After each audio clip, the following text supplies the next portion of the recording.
rounds are coming up. Hanoi, Vietnam for the spring season, and Bangkok, Thailand for the fall season. And of course, we're working on expanding our esports footprint by activating more regions in 2025. After dominating regional leagues, the elites will converge on Riyadh, Saudi Arabia for the EWC in July. Then, the ultimate battle arrives. FFWS Global Finals in Jakarta, Indonesia, birthplace of Free Fire esports legends. Prepare for an unforgettable spectacle. Next up is major changes in our format in 2025 to enhance audience experience. Get ready for a thrilling new format called Champion Rush. In the final match, teams race to achieve the Champion Rush point. Once a team hits that mark and secures the next Booyah, they are crowned champions. After 8 games, if we cannot find a champion team with Booyah, the highest ranking team will be the champion. This high-octane format will push our top players to their absolute limits, delivering adrenaline-fueled action in every final match. We also look for a new layer of strategic depth in 2025. We're implementing the unique active skill rule. Each team member must equip a different active skill, forcing teams to adapt and showcase diverse playstyles in every match. And last, we keep building a stronger esports ecosystem. This year, we have a global talent development program that empowers local teams, players, and talents to reach their full potential. Let's make 2025 an unforgettable year for Free Fire esports fans. Together, we'll create a vibrant and exciting competitive scene where legends are shaped.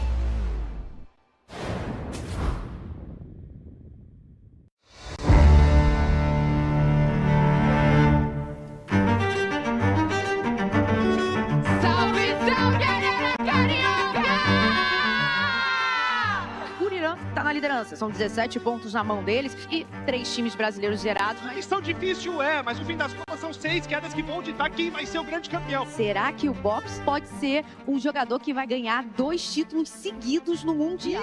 Será? Respira, entrega nas mãos de Deus, vamos fazer dar certo, tá bom? Marcha, mano, nós ganharemos, mano. Nós venceremos, nós venceremos, rapaziada. Nós iremos vencer, mano.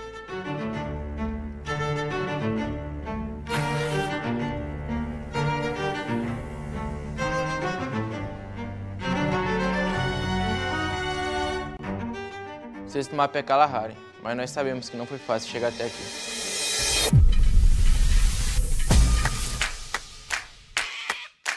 O Mundial no Rio foi uma grande felicidade pra todos nós. Mano, aí eu, fiquei na mente assim, caraca, eu tenho que ganhar logo em casa, minha família vai estar. Quem não gosta de ganhar em casa? Quando anunciou que teria torcida, eu fiquei muito feliz porque poderia ser campeão e mostrar pra minha mãe, pro meu pai presencialmente, pra minha irmã presencialmente.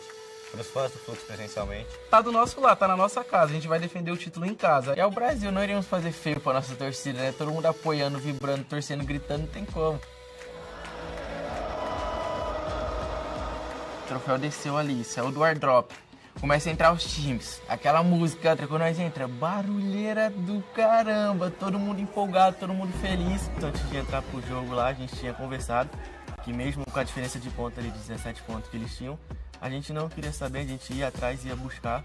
Ali eu falei, mano, hoje nós vamos fazer história novamente. Eu me arrepiei todo assim, a torcida gritando, a família lá em cima, não sabia pra onde olhar, até deu uma tropeçadinha na hora do palco. Não aguenta coração, pega sua pipoca, porque a decolagem foi autorizada! Pô, primeira queda, vamos se soltar, ficar tranquilo. Tirar um pouco do nervosismo, da euforia. A gente deu um top 5 interessantíssimo pro Fluxo também, que consegue segurar muito bem essa colocação. A gente ficou um pouco atrás e a gente falou, não, ainda dá, a gente sabe que dá. É 5 quedas, nosso time é o melhor time desse mundo. Agora é hora! Agora é hora! É o bicho papão da game! Olha! É Booyah brasileiro! A torcida faz barulho, coloca a arena carioca abaixo! No primeiro Booyah, que foi na segunda queda, a gente ficou tranquilo, o primeiro Booyah, opa, tamo no jogo. Tava todo mundo muito confiante. Joena, o último jogador da squad pra cima dele! Nós somos o bicho papão da game! Arena carioca transbordando! 3 partidas, 2 Booyahs do Fluxo! Nova Terra é o nosso melhor mapa, assim, em questão de pontuação. Nós tínhamos ali a convicção de que a Bigetron poderia não cair com nós e poderia fazer um jogo mais tranquilo. Só que a Bigetron veio com nós. Parece que foi de um jeito pra prejudicar mesmo.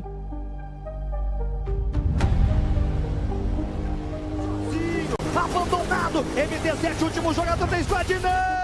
O fluxo cai top 12.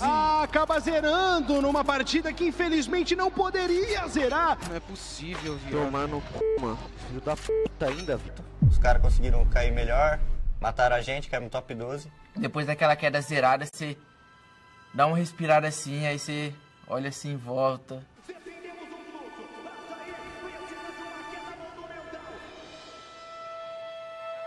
Putz, será que dá agora? Tomamos um choque de realidade, tá ligado? O time todo em silêncio, a torcida em choque. E a gente ficou 15 minutos assistindo a queda. Então, dos outros 15 minutos, era um animando o outro pra última queda, falando, mano, vamos que dá, vamos que dá. A gente sempre tem que acreditar até o final. Tá Mac, tropa. Tem última queda, pô. Última queda, cara. Acreditar, mano. Acreditar até o final, rapaz. Vai ser sinistro, mano. Já eu quebro esse palco, vamos trocar tiro toda hora, mano. Toda hora não vamos trocar tiro. É isso. E um dia antes eu liguei pra minha mãe, conversei bastante com ela. Eu nunca duvidei de mim mesmo. E aí foi uma classificatória muito difícil, onde eu comecei a duvidar de mim mesmo. E ela só falando, amanhã é o dia, a gente tá com você, vai dar tudo certo, vai tá lindo. Eu tô rodeado de pessoas que me amam, que confiam em mim. Eu tô com Deus, eu não tenho por que duvidar de mim. Amanhã vai ser o dia de novo e eu vou conseguir virar essa chave. Quando eu fui na GH pela primeira vez, estava o troféu do Nobru, do troféu do Mundial. Eu olhei pro meu pai, eu olhei pro troféu e falei, aí pai, um dia eu vou ter um desse. Aí meu pai lembrou, tipo, meu pai falou comigo, meu pai falou, lembra daquele dia que você falou, que você me mostrou o troféu do Nobru? Você falou que ia ter um desse, então, tipo, tô sentindo que vai ser amanhã. Se Deus quiser, vai se realizar. E eu confio muito em você, confio muito nos meninos, que vai dar bom. Pensar na família, mano, é o que mais faz seguir, é o que mais me fez seguir, o que mais me trouxe forças. Quando eu desacreditava, ali na quinta partida, que você pensava, mano, será que vai dar? Eles trouxeram uma esperança a mais, sabe, de que, mano, tudo é possível. Eles acreditam em nós, então tudo é possível pra nós. É isso, rapaziada. Respira, entrega nas mãos de Deus, vamos fazer dar certo, tá bom? Marcha, mano, nós ganharemos, mano. Nós venceremos, rapaziada. Nós iremos vencer, mano. Eu acho que, olhando assim, eu sou o espelho do time, então, se eu demonstrar fraqueza ou se eu demonstrar medo, o time vai ficar com medo, o time vai enfraquecer. Eu tenho que estar 100% confiante, eu tenho que trazer a confiança pro meu time.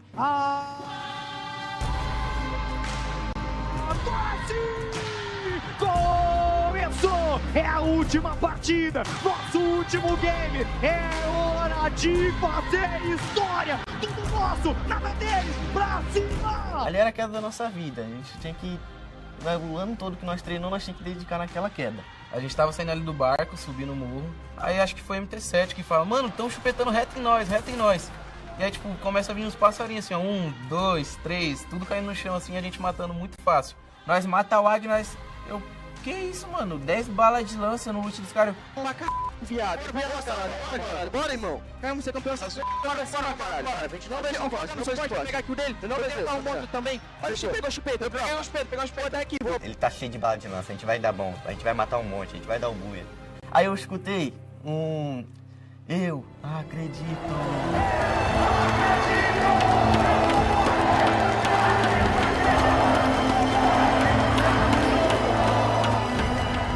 A gente soube coordenar certinho, o Bobs falando pra gente rodar direito. Foi os 4 rodando direito, os 4 rodando direito. No final é só gritaria.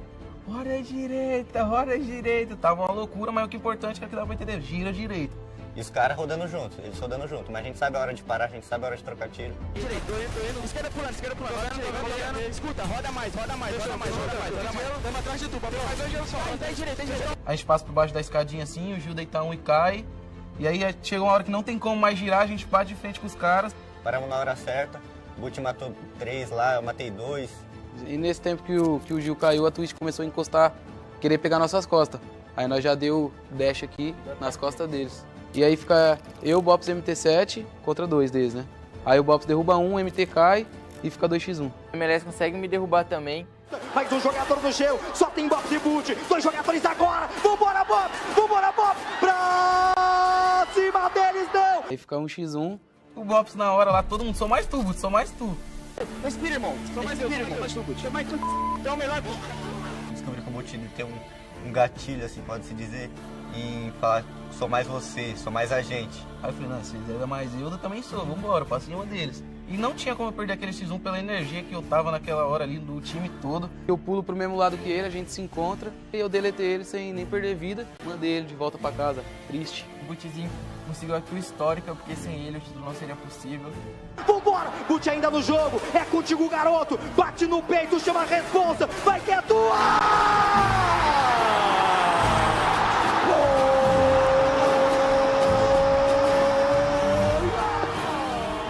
Aí a gente foi lá, comemorou o Buia e ficou tipo, caraca, será que deu certo? Será que não deu? E aí, deu nós? O que aconteceu? Como que tá? Aí ainda bem que anunciou muito rápido, porque eu tava tremendo já. Camilota já começando a falar. Grita junto comigo! Fluxo, equipe campeã! Parabéns! Do Fluxo, equipe campeão. Aí eu olhar pro lado, o Guti já chorando muito. Mano, fala qualquer coisa e ele começa a chorar. A primeira reação é tirar o fone, começar a chorar assim, igual uma criança. Passa um filme na cabeça que você passou o ano todo, a vida toda, tipo, vivendo pro jogo. Aí mudou.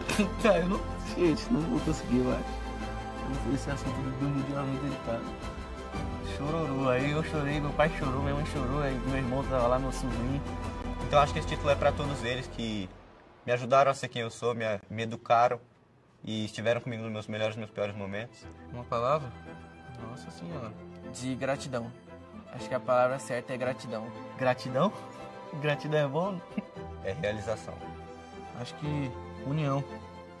Grato por tudo, grato pelo título, grato pela minha família bem, meus amigos bem, todo mundo bem. É muita emoção pra família ver um filho sendo campeão mundial.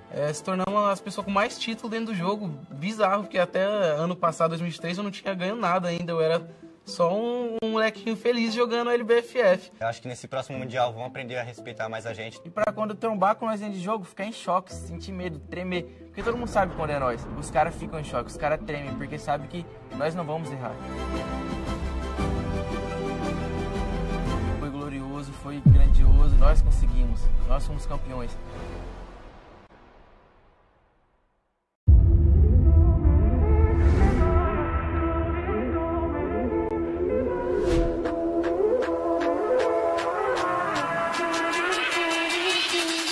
Okay.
Dear survivors, 2024 was a year of incredible plays and unforgettable moments. But legends are forged in the fires of competition. From zero to hero, the journey to victory starts again. 2025 promises even more intense action, more thrilling victories, and a legacy that will be shaped from passion. Let's dive into the roadmap and major changes of Free Fire Esports 2025. First up, let's have a look at the FFWS Series.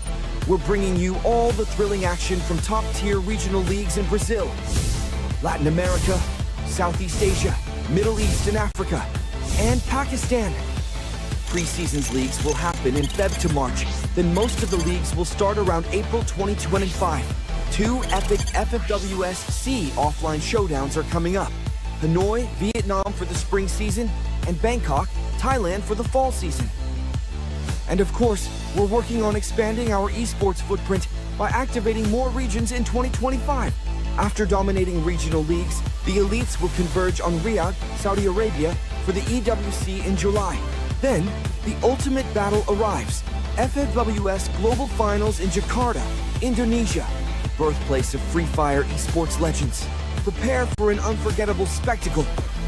Next up is major changes in our format in 2025 to enhance audience experience.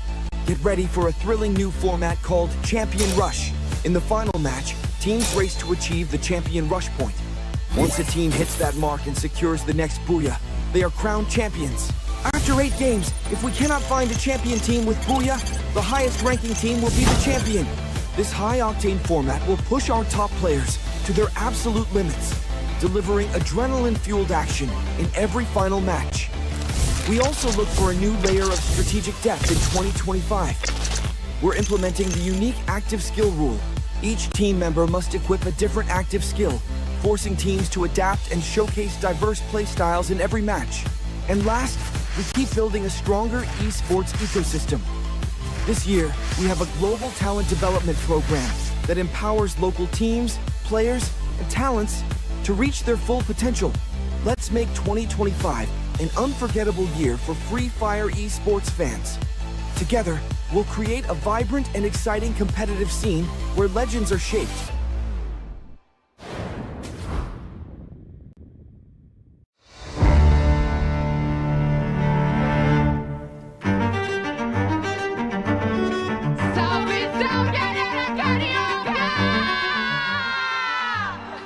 Tá na liderança, são 17 pontos na mão deles e 3 times brasileiros zerados. A missão difícil mas no fim das contas são 6 quedas que vão ditar quem vai ser o grande campeão. Será que o Bops pode ser um jogador que vai ganhar 2 títulos seguidos no Mundial? Será? Respira, entrega nas mãos de Deus, vamos fazer dar certo, tá bom?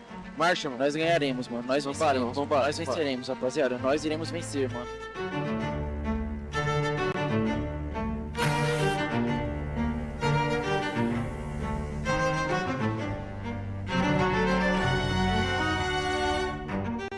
Vocês tomar pé Kalahari, mas nós sabemos que não foi fácil chegar até aqui.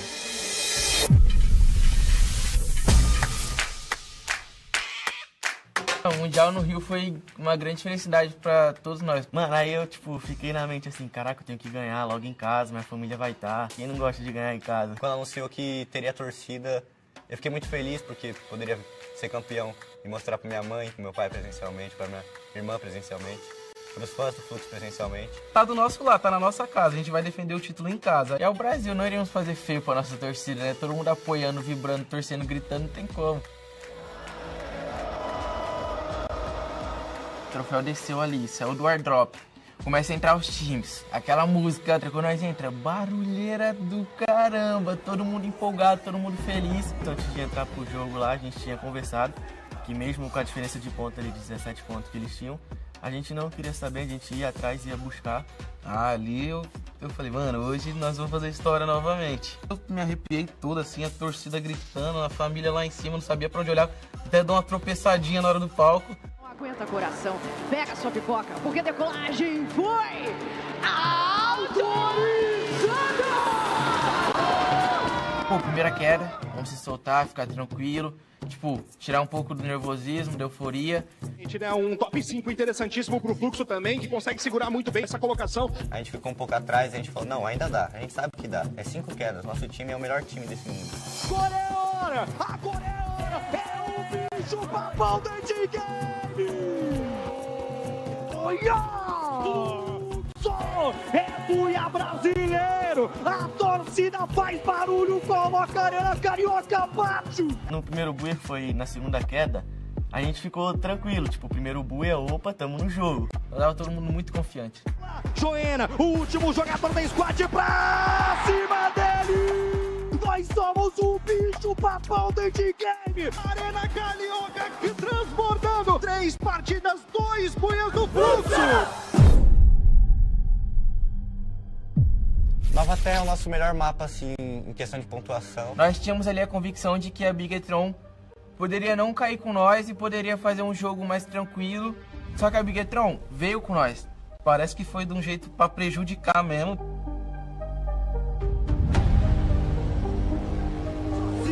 Abandonado, MT7, último jogador da squad, não!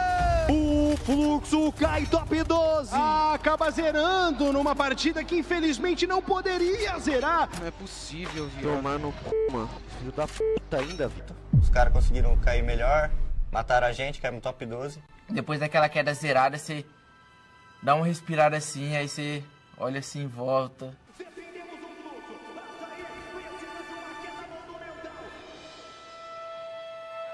Putz, será que dá agora? Tomamos um choque de realidade, tá ligado? O time todo em silêncio, a torcida em choque. E a gente ficou 15 minutos assistindo a queda.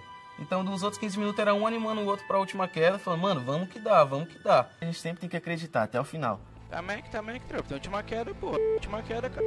Acreditar, mano. Acreditar até o final, rapaz.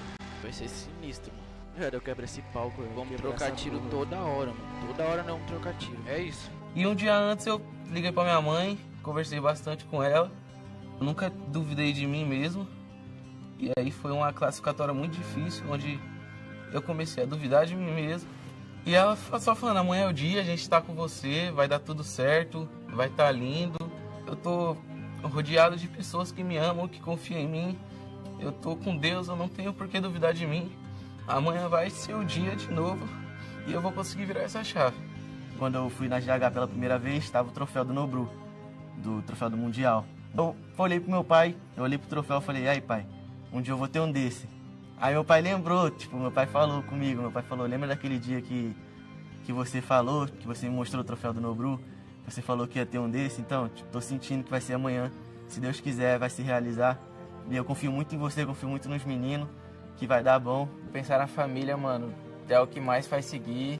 É o que mais me fez seguir, o que mais me trouxe forças. Quando eu desacreditava, ali na quinta partida, que você pensava, mano, será que vai dar? Eles trouxeram uma esperança a mais, sabe? De que, mano, tudo é possível. Eles acreditam em nós, então tudo é possível pra nós. É isso, rapaziada. Respira, entrega nas mãos de Deus, vamos fazer dar certo, tá bom? Marcha, mano. Nós ganharemos, mano. Nós venceremos, rapaziada. Nós iremos vencer, mano. Eu acho que, olhando assim, eu sou o espelho do time, então se eu demonstrar fraqueza ou se eu demonstrar medo, o time vai ficar com medo, o time vai enfraquecer. Eu tenho que estar 100% confiante, eu tenho que trazer a confiança pro meu time.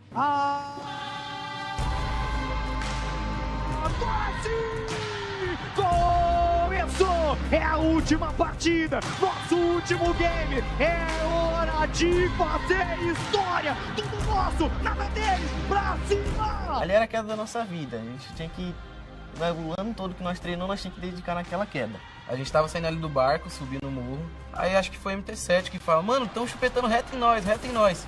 E aí, tipo, começa a vir uns passarinhos assim, ó, 1, 2, 3, tudo caindo no chão assim, a gente matando muito fácil. Nós mata o AG, que isso, mano? 10 balas de lança no ult dos caras. Viado. Bora, irmão. Vamos ser campeão. Bora, caralho. A gente não vai pegar aqui o dele. Eu não vou pegar um monte também. Olha o chupeta. Eu peguei um chupeta daqui. Ele tá cheio de bala de lança, a gente vai dar bom. A gente vai matar um monte, a gente vai dar o buia. Aí eu escutei eu acredito.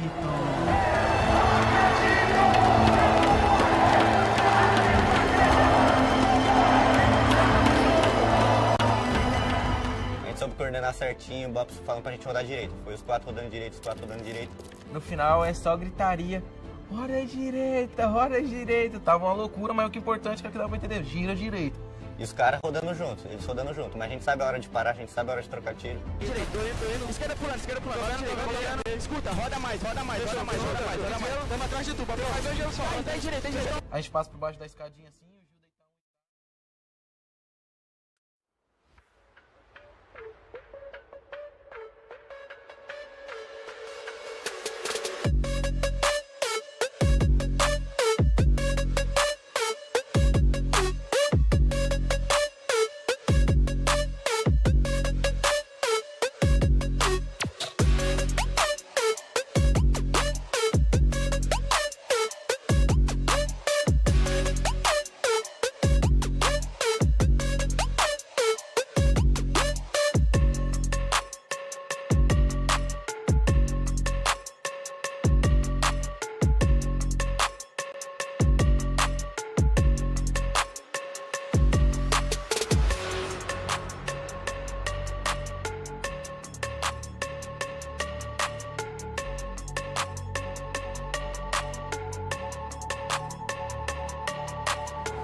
Ladies and gentlemen, welcome to the show, and this is a Free Fire World Series Southeast Asia 2025 preseason, and this is the third and final day for Battle Royale knockout stage, and it has been a roller coaster ride all throughout the first 2 days, and after this day, we're going to find out who proceeds to the point rush as well as grand finals. On the caster says, I am Neptune the Gentleman Garcia, together with me is my brother, Mustachio AJ.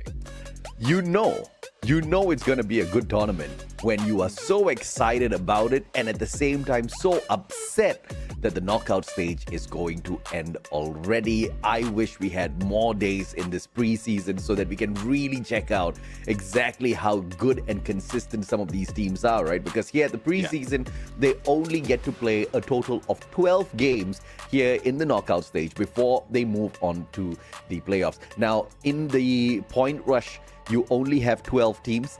Top 8 teams from the grand finals gets to move on to the final 2 days. On Saturday and Sunday, we actually have Clash Squad coming up as well. So that is obviously going to be really, really exciting next week. But obviously for this time here, we want to see exactly who can swipe away the biggest slice of $30,000 now. Yeah, as we look at the prize pool right now for Battle Royale, the first place will be getting $8,000, and it goes down, it tapers off up until the 12, or let's say the 13, because from the 13 to the 18 they will still be getting $250. But in addition to that, the MVP for the tournament will be getting an additional $500. But as you did mention, this is not just the entirety of the prize pool. This is just for Battle Royale, and there will be more when it comes to Clash Squad. A total of $50,000 have been set aside here for the preseason. $30,000 for Battle Royale, $20,000 for Clash Squad later on. So Battle Royale runs from the 5th to the 7th of March. That's for the knockout stage. We are currently on the 7th of March, which is the final day for the knockout stage. Point Rush is tomorrow, followed by Grand Finals for Battle Royale on the 9th of March. The Saturday and Sunday that I talked about earlier on for Clash Squad, that's coming up for you guys next week. Yeah, and that is something that really excites me. I will be watching in the background because we will be spending, me and AJ will be spending Battle Royale all throughout the week, but I'll be sitting it out by next week. So I'm really excited on how that is going to end up, because we've seen some of the teams play the Clash Squad, but in this tournament, it starts off 2025 with that addition that really turned the game a little bit different. But in a tournament format that we have right now, this is the usual setup. We keep talking about this knockout stage, point rush, grand finals, but there are something new, like the unique active skill, double elimination points for the final map for each day, and the champion rush for the final day. Unique active skill will be applied all throughout the competition, including the grand finals. Double elimination points, on the other hand, will only be used for the knockout phase as well as point rush. On the grand finals itself, we will be looking at the champion rush for the final day. Champion rush points, once again, you guys will be running through that a little bit later on. We'll explain it, but of course, as usual, the point system first, it remains the same as always. You hit the booyah, 12 points, 9 points for second place, third place gets 8 points. You basically minus off 1 point for each consecutive spot that comes after that. 11th and 12th, though, gets you nothing at all. You can buffer your points through eliminations, 1 point for every player you take out of the game. There's something new in there as well. As mentioned, we have the double elimination that will be happening in knockout stage, and as well as point rush day. So that would show up when we get to that map number 6. Every elimination will be doubled for all of the teams, and that really turned things around for some who are like buffing their numbers in terms of elimination. But if in case there will be tiebreakers in this tournament, we will be having that 3-step: first counting number of booyahs, then the total elimination, and then lastly the survival ranks. And of course, the survival ranks have never been looked upon in the past as a tiebreaker rule. We've never had to go that far. But fingers crossed, 2025 just brings that something different, right? But of course, as we all gear up. Neptune and I are still very much excited about how the champion rush point is going to bring about a little bit of drama this coming Sunday. We are excited. We are looking forward to it. We hope you guys are looking forward to it as well. For the past 2 days, though, this one new rule has been giving us a lot of unique situations out there where you cannot come in here and spam the exact same active skill across the board anymore. Each player must have their own unique active skill. 2 players cannot share the exact same active skill. They won't be allowed to join the lobby, and that has really changed the pacing of the game now. Yeah, definitely. I mean, now we're seeing a combination of either A124, Homer, Tatsuya, Cassie. Some pulls out the Coda. That is something new, and that has been buffed up as well. So this really shows, or once the characters are shown in the battlefield, you will be able to read how the play will be. But as AJ mentioned, the format of the Champion Rush is something different, because we are not just talking about 6 games. There will be a possibility of 8 games in maximum for the final day, and then there's a target of 80 points that each team needs to get to activate the Champion Rush condition. If they get the next Booyah after reaching 80, then they will be the champions. But if no one of the teams will get that Booyah, then we will base it on the standings, who grabbed the championship. This basically means the competition can be over in 3 games. Of course, that's the craziest of scenarios, assuming that one team gathers 40 points in game 1 and 40 points in game 2 to activate the condition, and in the 3rd game, they get a Booyah. But obviously, 40 points is a lot, but some of these teams in the past have shown us that they've got the capability of doing something like that, mainly Buriram United Esports as well as Team Falcon. Some of the others have also shown us shades of such a possibility. RRQ Kazu, All Gamers Gaming have shown that prowess sometimes as well. But of course, on that note, groups A and C will take each other on today. Both these groups have only played 6 games each so far. Group B have already completed all 12 of their games, and they will just be waiting, biting their nails, I am very sure, to wonder and see exactly which one of their own teams gets kicked out of the competition. Yeah, so look at the team lineup right now. This is once again Group A and C, and I would agree with you on that note for Group B. I mean, hopefully they have given all from the first 2 days that they fought, but we've seen on the standings that not a lot of players or not a lot of teams from Group B seems to be in a safe spot. So there's still a potential that things would change. And even in day number 1, we've seen how well everything has been shuffled after that double elimination match. So that is something that still we will be surprised onto who's going to end up on the top 12, because winning conditions has changed overall. Yeah, that most definitely is correct. And of course, looking at the team lineups here for some of the other squads, we most definitely want to highlight Team CRM. After losing Limit to Falcons, they have kind of changed a little bit of what they are in general. But we do understand that this team is capable a lot of reckoning out there on the battlefield. Problem is, we just have not seen the best version of the squad just yet. 56 points gathered so far over 6 games is not really the potential that I assumed I would see from this team. Yeah, I mean, I would agree with that, and that's something that they really need to work on. Even on the VODs, I keep reviewing the VODs from yesterday, even from the other day. From yesterday, when they were introduced, Group C has been introduced, I rarely see core memory, CRM, on the battlefield.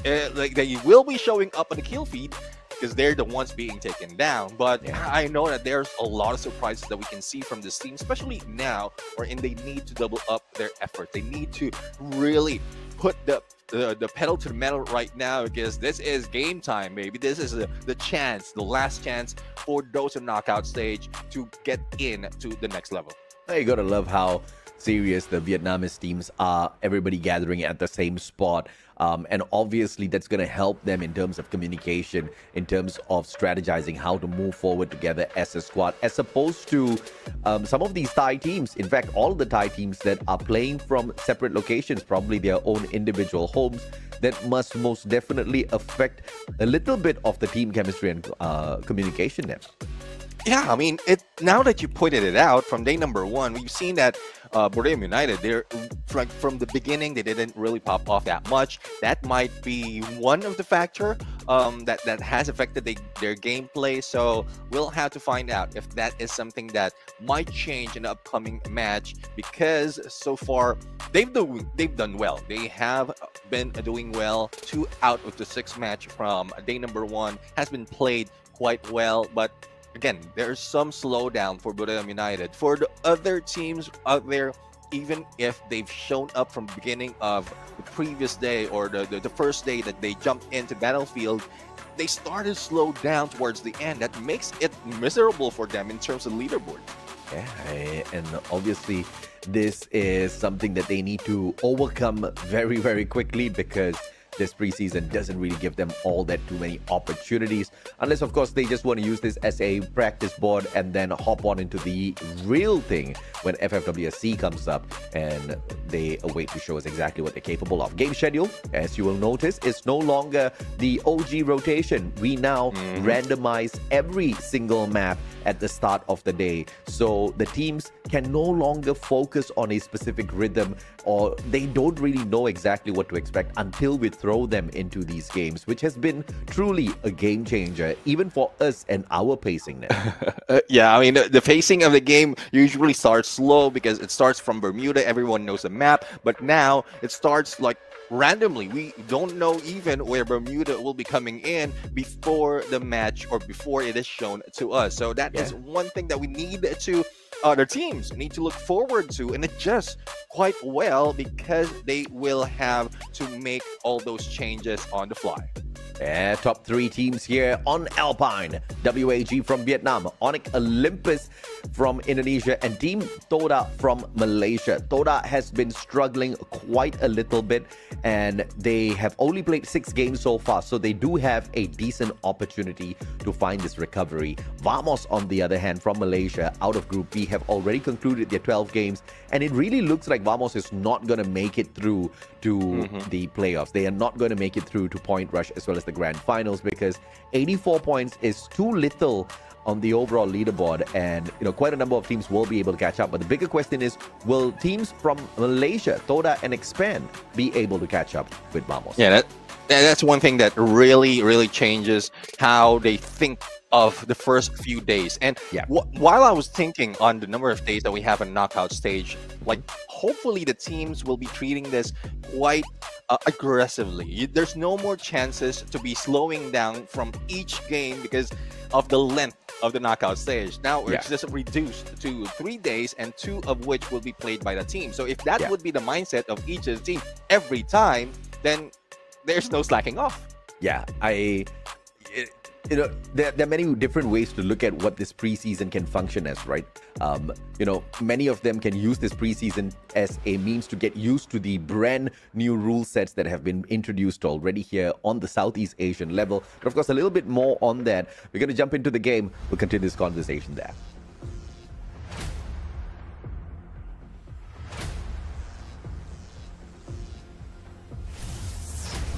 You lead us in, bro.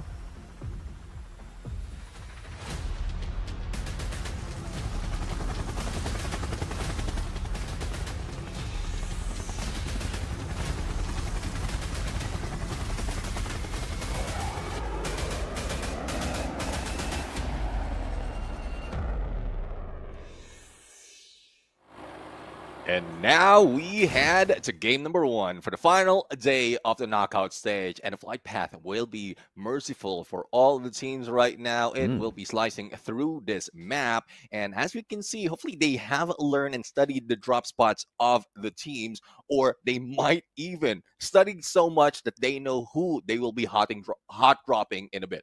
Yeah, absolutely, man. I mean, I think by now the teams are already very used to going to one spot and then looting and then rotating out of that compound towards the circle, regardless of where it is. But almost everybody has found their comfort zone, right? Very few teams change that comfort zone unless they know they are going to be pursued by some others out there on the battlefield who are looking for their position or points off of them because they're struggling in the competition. But here's the thing. I think that's, a very good blessing to be able to discover that even before the official season starts, right? Because then that allows you to really pick up more solid and well-planned points from the very get-go. And speaking of points, Daewoo United is now wreaking havoc against AG Global Stadium is where they drop. And, well, we were expecting Bigatron to be here as well because of the previous days. But I guess because they thought that they will be having this hot crop, they missed or they didn't really jump in. Now, speaking of jumping in, we are expecting Saifa to make a revive so that the rest of the teams will be jumping in. Otherwise, AG Global will be at a loss once again. Yeah, but Saifa just can't find a spot to bring his buddies back. Ikal needs to finish this off right here, right now. Mini Uzi cannot save Saifa. Adrian gets the elimination, and I believe that's about it for the squad. Yeah, I mean, 11 teams remain. One has been eliminated, and that is AG Global. Now, let's see if the same thing will be happening right now because the Team Expand, as we called out, is not really doing that well from the first day that they fought, and now going against Team Falcons that I couldn't say that they are on prime from yesterday, but there's a huge chance that they will be gearing up right now. So that will depend on what pacing they will chase right now, but I guess they are going slow. They don't want to be that aggressive because of learning from the mistakes from yesterday. Drone sent out here by Falcons. Information scouted out. 3 players scanned already by the drone, and Falcons using the information not to go in for a very aggressive attack, but to position themselves very well just towards that right-hand side after scanning out Expand on the left. And they will get the jackpot because they do have 1 player within the vicinity. And Peter finds him. Bison very quickly fires him down on fire. Will finish him off with the final few shots out of the M590. Now for the 3 players that have been scanned out, it's party time. I love how Team Falcons did that. They pull out the drone and then use the binoculars to spot out the solo player. And that's what they're capitalizing on. Rian right now will be drained and will be taken out that easily. Only 2 remains for Expand, and I don't think they'll be able to expand the landscape for their team because it's becoming tight right now. Yeah, the M590 definitely smacks, but the Bison's rate of fire and damage output still makes it a well-feared gun. Now, Hua Esports about to interfere in the pacing of Falcon. They show up on the top of the hill, and that is a threat Falcons cannot deal with here. They use the binoculars. They spotted out those players already. Limit giving off that warning to the rest of his team members, and because of that, Expand will survive. I mean, Expand, the final player, will be able to get away, and thanks to Hawaii Sports. Now, BTR right now, they went into Rai, going against GOW, but there goes the hit with a nade, Demon, with that good shot, and the nade will go through. Now, only 3 remains, and Gardu will be fighting back against Dion's Mag 7. Yeah, you gotta love that Mag 7. The pump out of it is decent enough, just like the Trogon. Just that the Trogon can pump out grenades as well. Time! Get bumped down to the ground by that Mag 7. Yanbin with a fantastic turnaround, but he needs to go for the pickup now. Koja right in front of him. Demon focuses on picking up 1 player. And it is Koja and the Mag 7 that cannot stand up against Demon's level 3 SMG. Gets the job done like a superstar. Fights from afar. That is where or how they initiated this battle. A GOW Demon might be out, but you still have 3 players, and they might not be coming back. But no! With the help onto the other side. Once again, Dion will need to say bye-bye for now because here comes Daewoo United knocking the doors. Oh, very well played out there. It's just chaos from the very start. This is what we love, man. Today's pacing, today's random map picks have started the day off with quite a bit of energy here. Beat it down to the ground, bleeding out already. And it is the M590 once again in action from both sides. They need to reduce the number of drops of that gun on the battlefield because everybody's spamming it, Nep. Yeah, definitely. We've seen a full, if not 3 players from a full squad wearing that M590. But, well, Team Falcons right now, I guess they will be in a little bit of trouble because only one remains from their side. For BTR, I love how FiZe, the 3-in-1 push that they're doing right now, is more tactical compared to the mostly aggressive play of the Giant Slayer. And I guess they really want to take that title. Anyone that they can go into this battlefield against will be taken down, and they keep evolving in terms of their tactics. And that's what it's all about, right? The continuous evolution of your squad's capabilities to really wrap up each and every single game with the most possible number of points. If possible, maybe even the Booyah. And 20 eliminations. What Bigatron Delta's looking for. Sharp shooting from Koja. And the Groza will always deliver from a distance like that. But North with the Woodpecker should be able to find a response here. FiZe on standby with the AWM. Daewoo United up against their brothers Bigatron. Yeah, I mean, they pulled away. They United pulled away, and BTR is going for the flank. Now, we do have 30 seconds before the next phase of the circle will be revealed. Thus, there's plenty of time for them to go in for Arsenal and equip themselves with even more high-caliber weapons. So, I guess for Daewoo United, there's a time for them to move far, far away because we've seen how well FiZe can go with the snipes, as well as the rest of the teams for the up-close and personal battle. I really appreciate the minimap being on the top left-hand side again. My eyeball is just so used to it. Twisted minds. It's difficult to adapt to change, though. I mean, that's why some of the teams are struggling right now. I know, right? I know, right? I mean, I can't even adjust with the change of one thing. These guys have to adjust with multiple changes here in this competition. Now, Diamond stuck on a roof, surrounded by Daewoo United players. There's another one right behind him, assisting him with the FGL shots, but Diamond still very cheeky Kiki from afar. Doesn't have a sniper to punish Diamond just yet. Man gets lucky.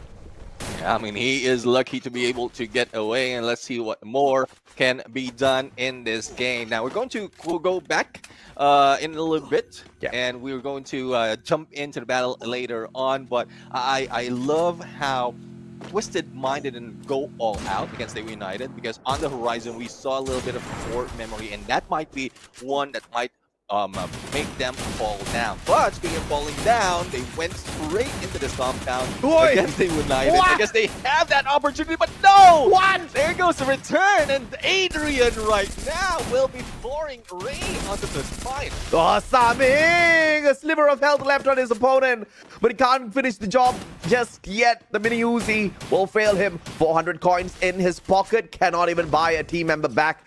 And the man is on the back foot, running away as quickly as possible as Daewoo United recover their numbers, picking up all of their team members, and they are on for the pursuit. 89 HP. Saming already tagged up. Pocket market is not going to be pulled out. It's the med kit instead. He's got the shield there, but it's not going to do him much at all as these players finally fight his back. And there we have it. An Twisted Mind.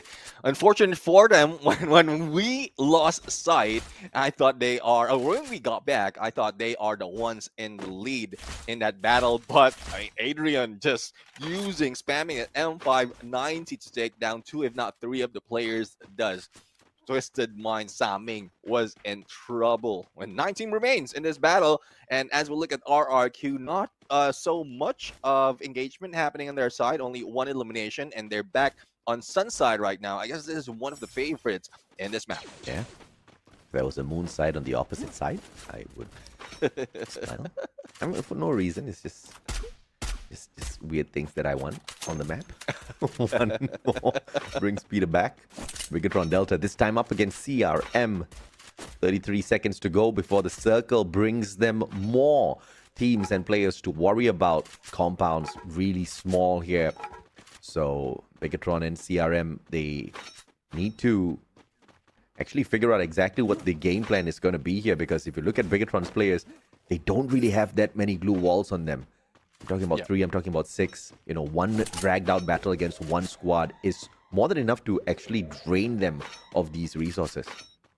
Yeah, and I guess they lost that momentum that they had as well because they spotted core memory earlier, and then now they don't know how to position themselves. All they have to do is wait for the next phase of the circle so that at least they would know how the rotation of the other teams would be. But the same goes for RRQ when they're getting too close, Dewa United. So another battle between Indonesians will be happening in a bit, and Dutch right now goes in for the flank to spot them out. I guess information would be on them, and 18 Deer is just waiting for the go signal. But on the other side, Brunei United and Team Falcons might be surprising them. Yeah, this is exactly what we were talking about, right? The congregation of players here as they try to avoid the damage from the blue, which has been pretty annoying from what we saw yesterday. And Falcons using the silent timing here in this matchup to bring back the rest of their team members. But like you pointed out, Falcons team is surrounded by Buriram, and Get High is not allowing the rest of his team members to drop anywhere close to him. So this is going to be a challenge for Team Falcons. Yeah, let's see if they can overcome this challenge. One is safely above on a tower, and the rest of the teams will probably has nowhere to go. And there goes Limit X7 being taken down by Bigatron Delta, and that is a problem. In late game revival, no loots, no position, that is like you have nowhere to go. Thus, that's something that you need to work on, or probably do the revival a little bit early. Yeah, I mean, it's most definitely the prudent thing to do. But it's all about exactly what sort of situations line up right in front of them. I mean, see, for example, if RRQ wants to reposition, it's not just up to them. So many teams waiting around them to shoot their heads off. And it's been such a silent game for the past 5 minutes. Usually when I say something like that, it picks up. And yes, it does pick up. Get High, Buriram. Shots from afar. Hua Esports getting tortured by CRM as well. Riptide Rhythm breaking down their defenses. Hua, they don't have a choice, and they are the furthest team from this next circle. The Vietnamese team is going to have a lot of challenges as they try to traverse across the battlefield. All Hua needs to hope for is someone would destruct a BRU right now, but RRQ will be distracted by Dewa United. This has been waiting for quite some time to happen, and no one is going down just yet. And as I say that, there goes North going south, and looks for the finisher. Now, for the rest of the teams of RRQ, they need to go for rotation because Todak will be jumping in as well, trying to capitalize on all the chaos that's happening down here. RRQ, the best Indonesian team out there, hands down.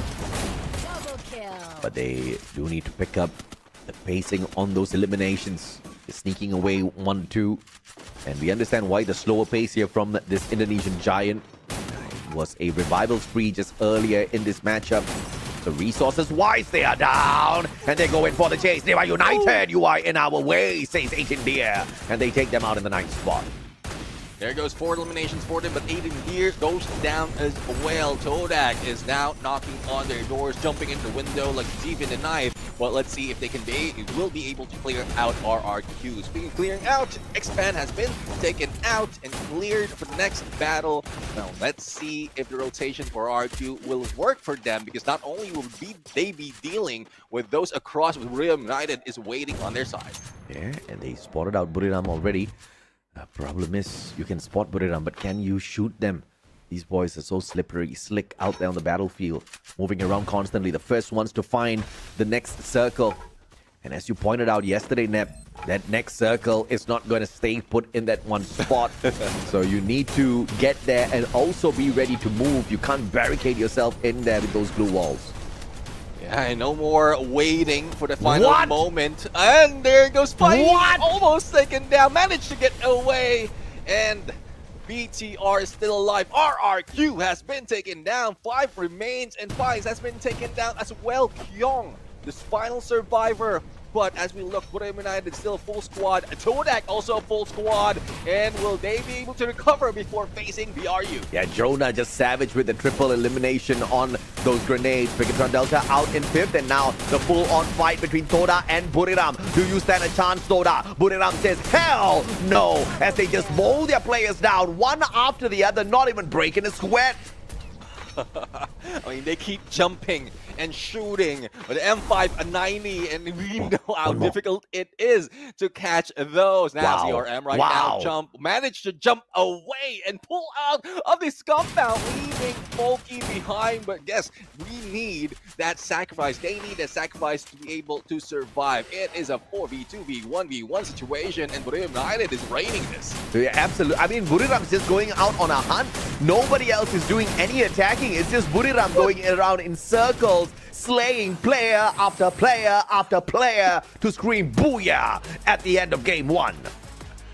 No doubt that Buriram United is back on their feet. And, well, same goes for Rosana. He managed to stand up because of all the excitement that happened right here. But for that is something else. Buriram United just showed us once again how quickly they can clear up the area. Oh, yeah. Using the meta, like capitalizing on the meta, M590 in that battle, and they're unstoppable when we saw it. I mean, I have to agree with you, man. And Buriram is unstoppable. Their movements out on the battlefield so slick, so smooth, and so accurate. Circle after circle, you could see them being one of the first few ones there, as opposed to their usual tactic of playing it slow. And when they went out there to find an engagement with any teams, they were just not missing the mark. They moved on in like a pack of dogs, and they were ripping everybody apart. You have to love the teamwork.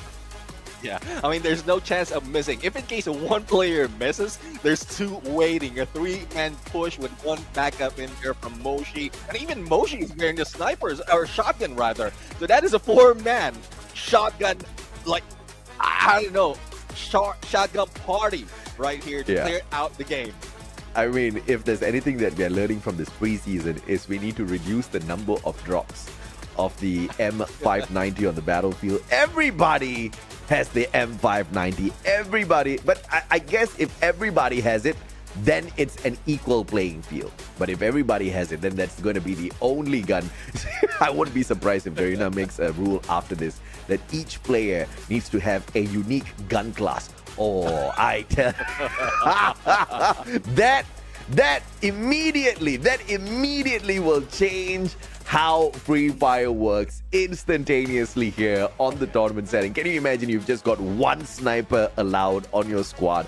You can't run the usual Buriram tactic of having the double sniper. Sometimes they run around out there with a total of 2 marksmen, 2 snipers. Yeah, if we disallow that, you know, things could change. But of course, until crazy things like that happen, teams like Buriram will continue to dominate. But of course, this is a little different. On first day of their play, they only heated up in the last 2 games. So maybe they'll fizzle out after the first 2 games, maybe. Maybe. That's a big word. Maybe. I mean, that's something that we might not see because of how they are positioned in leaderboard. We know that some of the teams really moved up. Even if they ended that day on second, a lot of teams gathered a lot of points as well, and now they're above them. And that is what triggers Buriram United. Every time they get pushed down, it's like, okay, let's secure that spot, and then that's when we slow down. So I think they will, or we will still see Buriram United until that moment that they get to the top 2, top 3, or if not, that #1 spot. And of course, Buriram, as usual, just collecting those booyahs. The first team to get to 3 booyahs here at the pre-season knockout stage. Buriram, the first one there. Buriram will most definitely want to look to hold on to all of these records that they're setting. But let's take a look at that highlight once again as we opened up an explosive Alpine here on day 3. Yeah, I mean, Buriram United has shown us how different things are in when you play it differently. Like winning conditions, they tried it in day #1. Right now, they're starting off hot, showing us how aggressive a full-man squad with that M590 is. And, well, again, I guess the teams, after hearing your statement about the gun rolls, they would say, oh, hold on, AJ. Hold on. Hold on, we're not there just yet. See, everybody's on a shotgun there. The teams are like, why would you say that, AJ? Why would you suggest such a thing? It's gonna happen, boys. Get ready. Even in the final moment, Moshi changed the shotgun. So, well, there's really no choice but the M79 King will be our MVP. 6 elimination, 4,411 on a damage, and 3 on the assist. And he's wearing a 8-1-2-4, Joseph, Nikita, and a Nairi for those class. You gotta love the setup. You gotta love his skills. Like you said, grenade launcher in hand. He obliterates his opponent. 6 eliminations. He hit that triple back to back to back earlier. You gotta love the arrangement of numbers on the damage. 44-11 there as well. This guy, one of the greatest captains the world of Free Fire esports has ever seen. Definitely. I mean, that has brought them to a different height because of his leadership, and I guess with the support of the rest of the teams as well. And we know how it is in terms of MVP. Like, Jonah might be taking lead right now. If they get a few more of those booyahs, then it will definitely change. Everyone from the team is chasing for this title, but for how long? Because we saw earlier the prize pool, there's also an MVP award. So if everyone's trying to pull on that title, then it might go to someone else. Yeah, I mean, obviously, man, everybody is trying to aim for the exact same thing, because they can, right? You hit those booyahs, you get those eliminations, you are going to be the MVP, and, you know, who's going to say no to an extra $500 US? I most definitely am not going to be that person. You've got a double Nikita being run here by Team Buriram, Jonah and Moshi. You know, sometimes they do link up. You've got Get High and Wasana out here as well. Get High, usually the player that backs up Wasana, allowing Wasana to be the true rebel out there as he rushes through his opponents. But we haven't really seen that sort of a pairing through this competition here at the preseason. Yeah. Buriram is pretending to be a totally different team. Instead of splitting off for a 2-2 formation, now they're sticking together. They have just become so much more dangerous.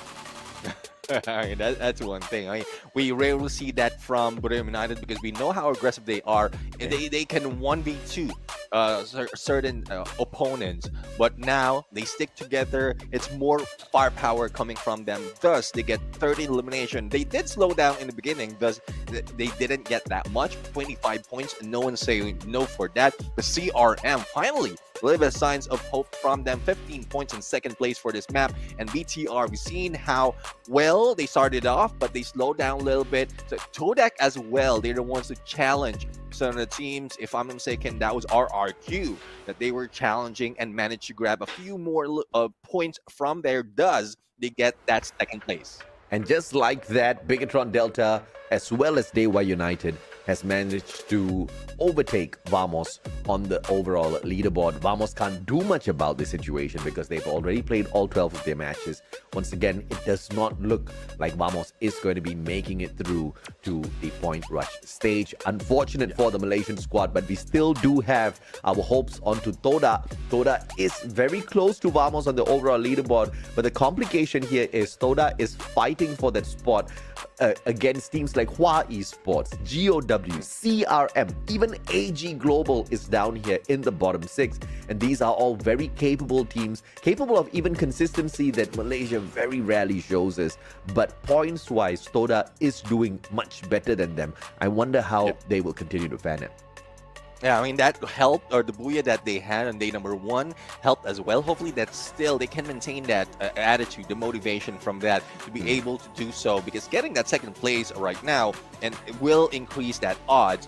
For Vamos, I mean, it's really tough because you ended your 2 days and you were in a 10th spot. So like, well, there's no choice. You will be pushed down by a lot of teams, especially from Group C, who's just playing their second 2 day. Actually, both the teams, A and C, are playing the second game. So more points will be gathered. More teams will be pushed down as we look at the game schedule in a bit. And we are going to look into Purgatory next for our game number 2.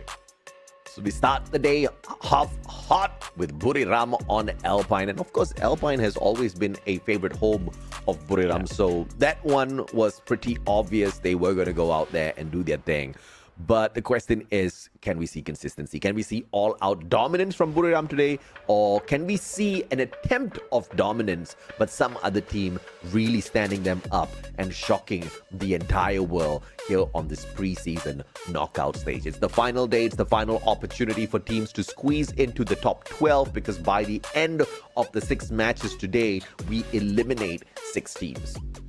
And as we look at the top 3 on this map, it is Barrio United with 34 points, 34 elimination, 51 in the points, and 1 bullion. Now, if we look back in day number 1, they did play this map twice. They didn't get so much on the first time. That is their first game wherein they only have 5 points on the placement. But when we get to the double elimination map, that is where they rake in a lot. Thus, it brings them to that 51 points.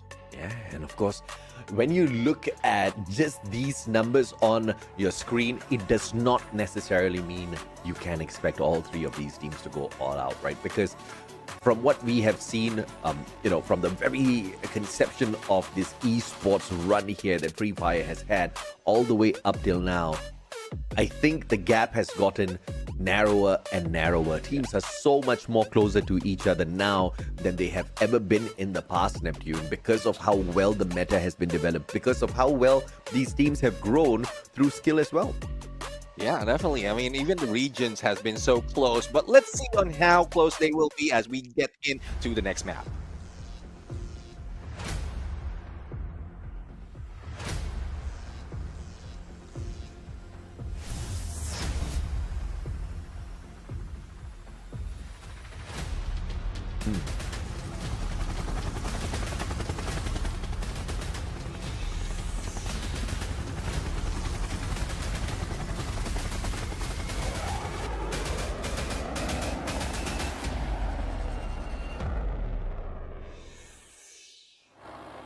Purgatory, baby. It's time to either get buried or to rise above the bodies and claim the throne. As you can see, the flight path is ever so kind. After teasing the players in the very first game from, I think, a couple of days ago, the flight path has, stopped being cranky. So the players will be able to spread out on the battlefield, avoiding each other as much as possible from the very start itself. Yeah, but still, we are seeing hot drops, and this might be planned. Again, these teams has already played all sets of maps, and they have information already. And Bigatron is now becoming that team who wants a little bit of revenge because they fell down a little bit too early from a few of those fights. And it is Day United that they will be challenging right now. One has fallen down already, and North, once again, might not be able to get away from kill. Yeah. Let's see if or not Bigatron Delta will be able to finish off their brothers. Dewa United, good shield pulled up in the nick of time just to absorb all of the damage. Toda, though, we were just talking about them, bro. They were so close to Vamos, and they bow out so early. But Bigatron Delta, Gardu, a sliver of health. Can he survive? Medkit, GSS got one in his hand, cannot pick up anyone. 200 coins. Uh-oh, I think this is the end. Bigatron Delta falls in the 11th spot.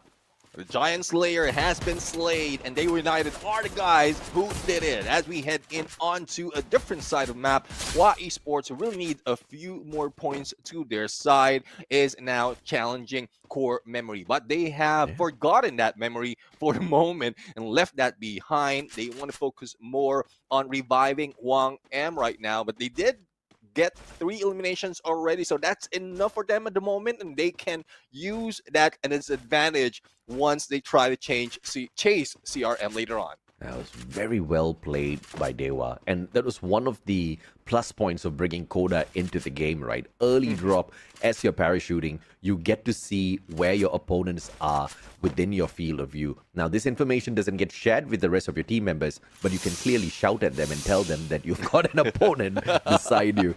Information is key, because in the past, when you're parachuting in, sometimes you don't get to see exactly where your opponents are. So this is a very big game changer. You see quite a number of teams at least having one player bring Coda in so that they can avoid some of the mishaps during these early drops. And hopefully the communication is well. It's not just by the tree, by the building, behind you. Behind Which who? one of us? They've got 3 You know how it is. You know how it is. Especially from the ranked players out there. Most of the time, there.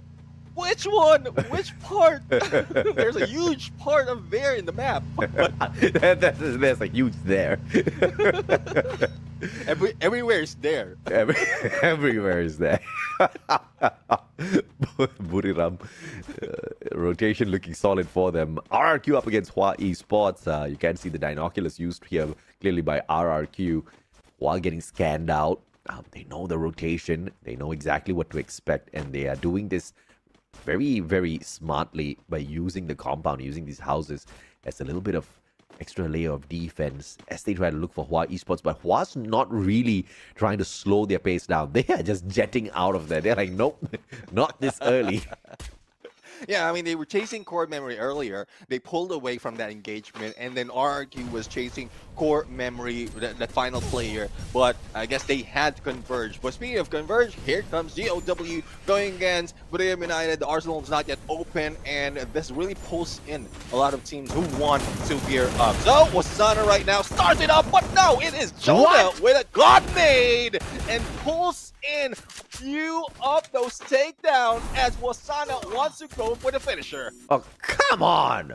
What in the world was that? Jonah is cracked! And Demon goes down. Bye-bye GOW, says Buriram.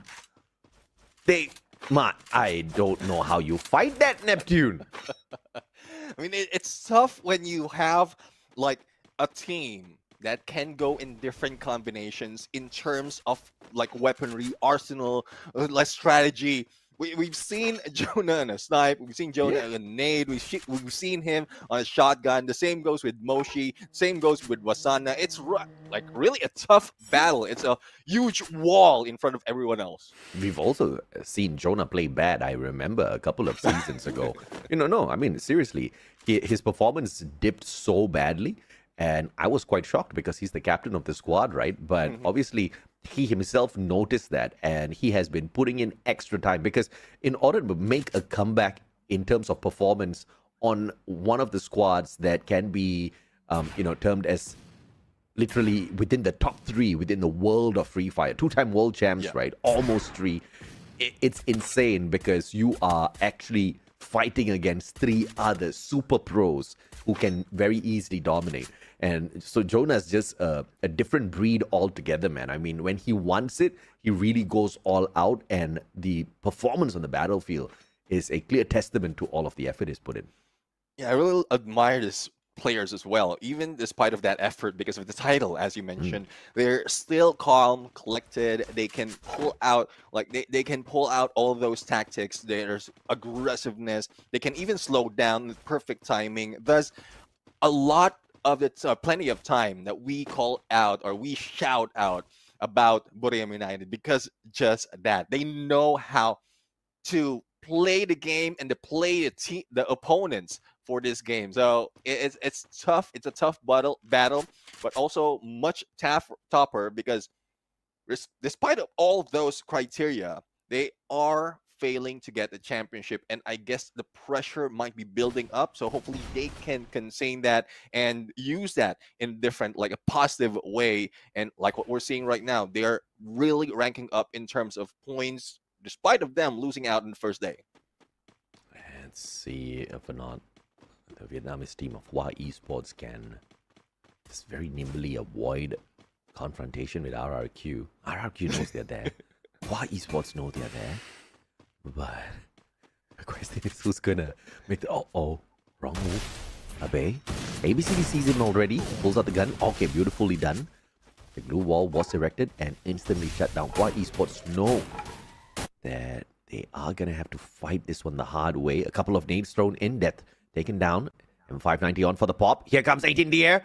And the rest of RRQ as well. Zom instantly running away. ABCD too far away to back up his team member. Decosto off screen takes down Zom. This is just total annihilation. Expand trying to hop on into this battle as well as Core Memory shows up of nowhere, saving Hua Esports. This is a 3 team that has met each other already, and RRQ right now is wreaking havoc against the newcomers. They might have been the new challenger, but doesn't mean that they will be a champion of this 4v4. As you can see, Baal has gone down, Abe has gone down as well, and there goes the eliminations. It's up to Dudes right now to pull out that M590 as well as recover one of the players. but I think they won't be able to fight back that well because here comes Expand to put in more of that pressure. Yeah, Expand's just taking too long. They need to just hop on in there and finish this off, but I understand the hesitation. They've hopped in a little bit too prematurely in the past and has gotten wiped out, but either way, the slow and steady pacing gives them quite a number of loot boxes, all thanks to the efforts of the Indonesian squad moments ago. At the end of the day, Expand is the biggest winner of that encounter. Yeah, I mean, well, I would say Hawaii's a winner as well because they're the ones being chased by RRQ. Core Memory came in, distracted RRQ, and they managed to survive. Now a full squad once again. And, well, in terms of points, yes, Expand did get a lot in that engagement. But as we look at Team Falcons earlier, 0 elimination, full squad revival, not quite sure what's happening with the team right now, and a lot of expectation coming from them. Now let's see. As they try to rotate around, if or not, they're going to get another challenger here, especially as they try to wade across the waters. Potential use of the bridge coming through here for Team Buriram United Esports. There's a zip line to abuse if they would like, but of course that makes them a sitting duck. Can't do much except fall to their death. To get a gliding halfway. duck. A gliding duck, yes. We've seen a couple of takedowns because of that zip line. So, despite of the number of zip line that we have in Purgatory, not a lot are using that unless really, really need it, unless desperation brings you to it. But we've seen a lot of fail in that matter. Oh yeah. It's just way too slow, man. They need to have like a magnet train or something where you just board on one side, or a teleporter, you know. This gliding nonsense don't work in the current meta of Free Fire. I mean, it's a good thing the launch pad is there as well. I mean, it does help quickly in rotation. I love how Hawaii Sports is just covering the whole map.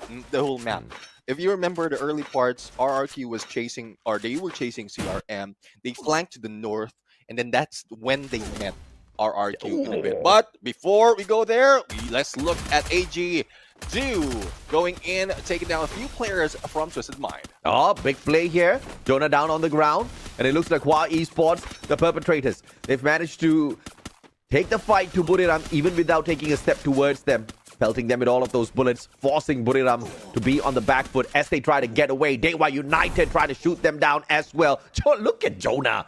No glue walls, nothing. On the prone, on the ground, recovers himself and continues running. The disrespect. he just knows like what angle to take, even in that small slope, and even with the position. That is why he is the leader of the team, because he knows every inch of this game. Yeah, I mean, he knows it like the back of his hand.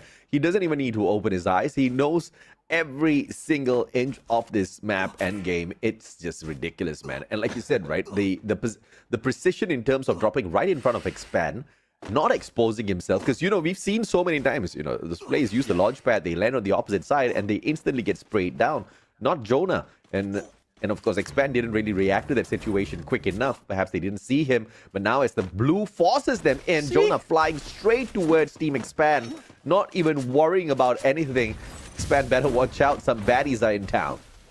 Dude, I mean, they just flew right through Expand, and now they are on a better foot into the next zone. They will be able to weave out all through this unless Expand put in a lot more in this battle. Epic was able to take down Jonah. Here comes Jet, gets high in the middle in that alley. But Moshi would be the final guy remaining with a few more players coming from Expand. Oh, well played! Across. Leon! Close encounter sniper. That is a slap in the face of Moshi. Oh yeah, absolutely, man. I mean, they missed the initial opportunity of shooting them down as they took that launch pad straight towards their compound. They missed it the second time round as well, but the third time round, Expand just had absolutely enough. They also struggled in the previous game, so they must be super desperate for points.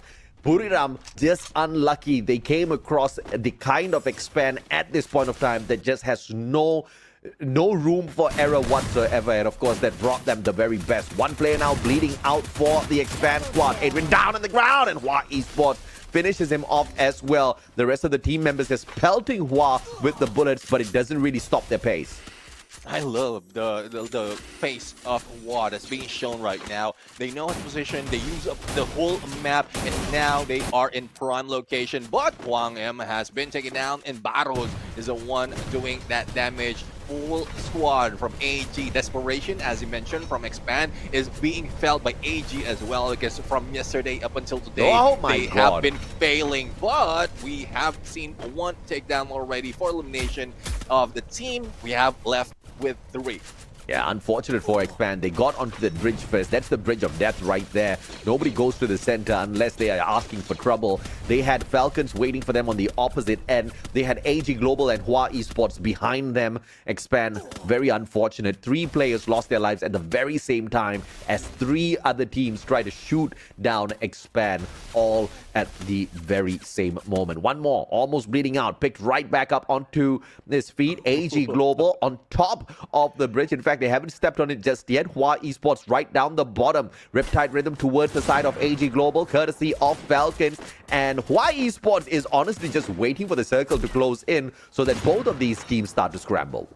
I love, though, the spread of AG Global. That's an entire firing squad waiting for Team Falcons to show up. And despite of the Riptide Rhythm, even the glue walls are prepared. Even the monster truck are prepared for them to reposition. I love this AG Global that we're seeing right now. But Team Falcons losing 1 or having a 1 fell down. And if in case they will be able to squeeze themselves in close to AG Global, they still have to worry about Hua Esports that is at the bottom of the bridge. Yeah, very smart play by AG here, quickly repositioning, knowing that they're not going to be pressured by the blue. They now have that perfect defensive position to fire down on all of these other players on fire. Dealing with the blue, will get shot down by AG Dew, and AG will claim that player's life. Hua Esports, though, 1 player on the bleed. Chinoy with a sharpshooter from across the battlefield. 16 eliminations strong. AG Global reviving themselves from out of nowhere. They're currently sitting in the 17th spot. Can they actually have a miracle run here? Yeah, as they grab that booyah, we are waiting to see if this will be consistent all throughout. From the beginning of that match, they needed 35 points to be able to get to the top 12, and with this alone, it will catapult them 2-3 spots, and probably if the other teams didn't work that well in terms of numbers, they might be crossing it right now. Bro, I'm just mind blown. This is AG Global. That's literally at the bottom of the leaderboard. They just smashed everybody to get a massive round off of purgatory here. These were the closing moments of this game, and it was that reposition with that monster truck that got them to this spot in the first place. And after that, it was just all about putting that pressure onto Falcons. And Hua Esports did manage to take that launch pad to reposition themselves, but it was just all out in the open. AG Global saw that, and they just mowed them down with the shots.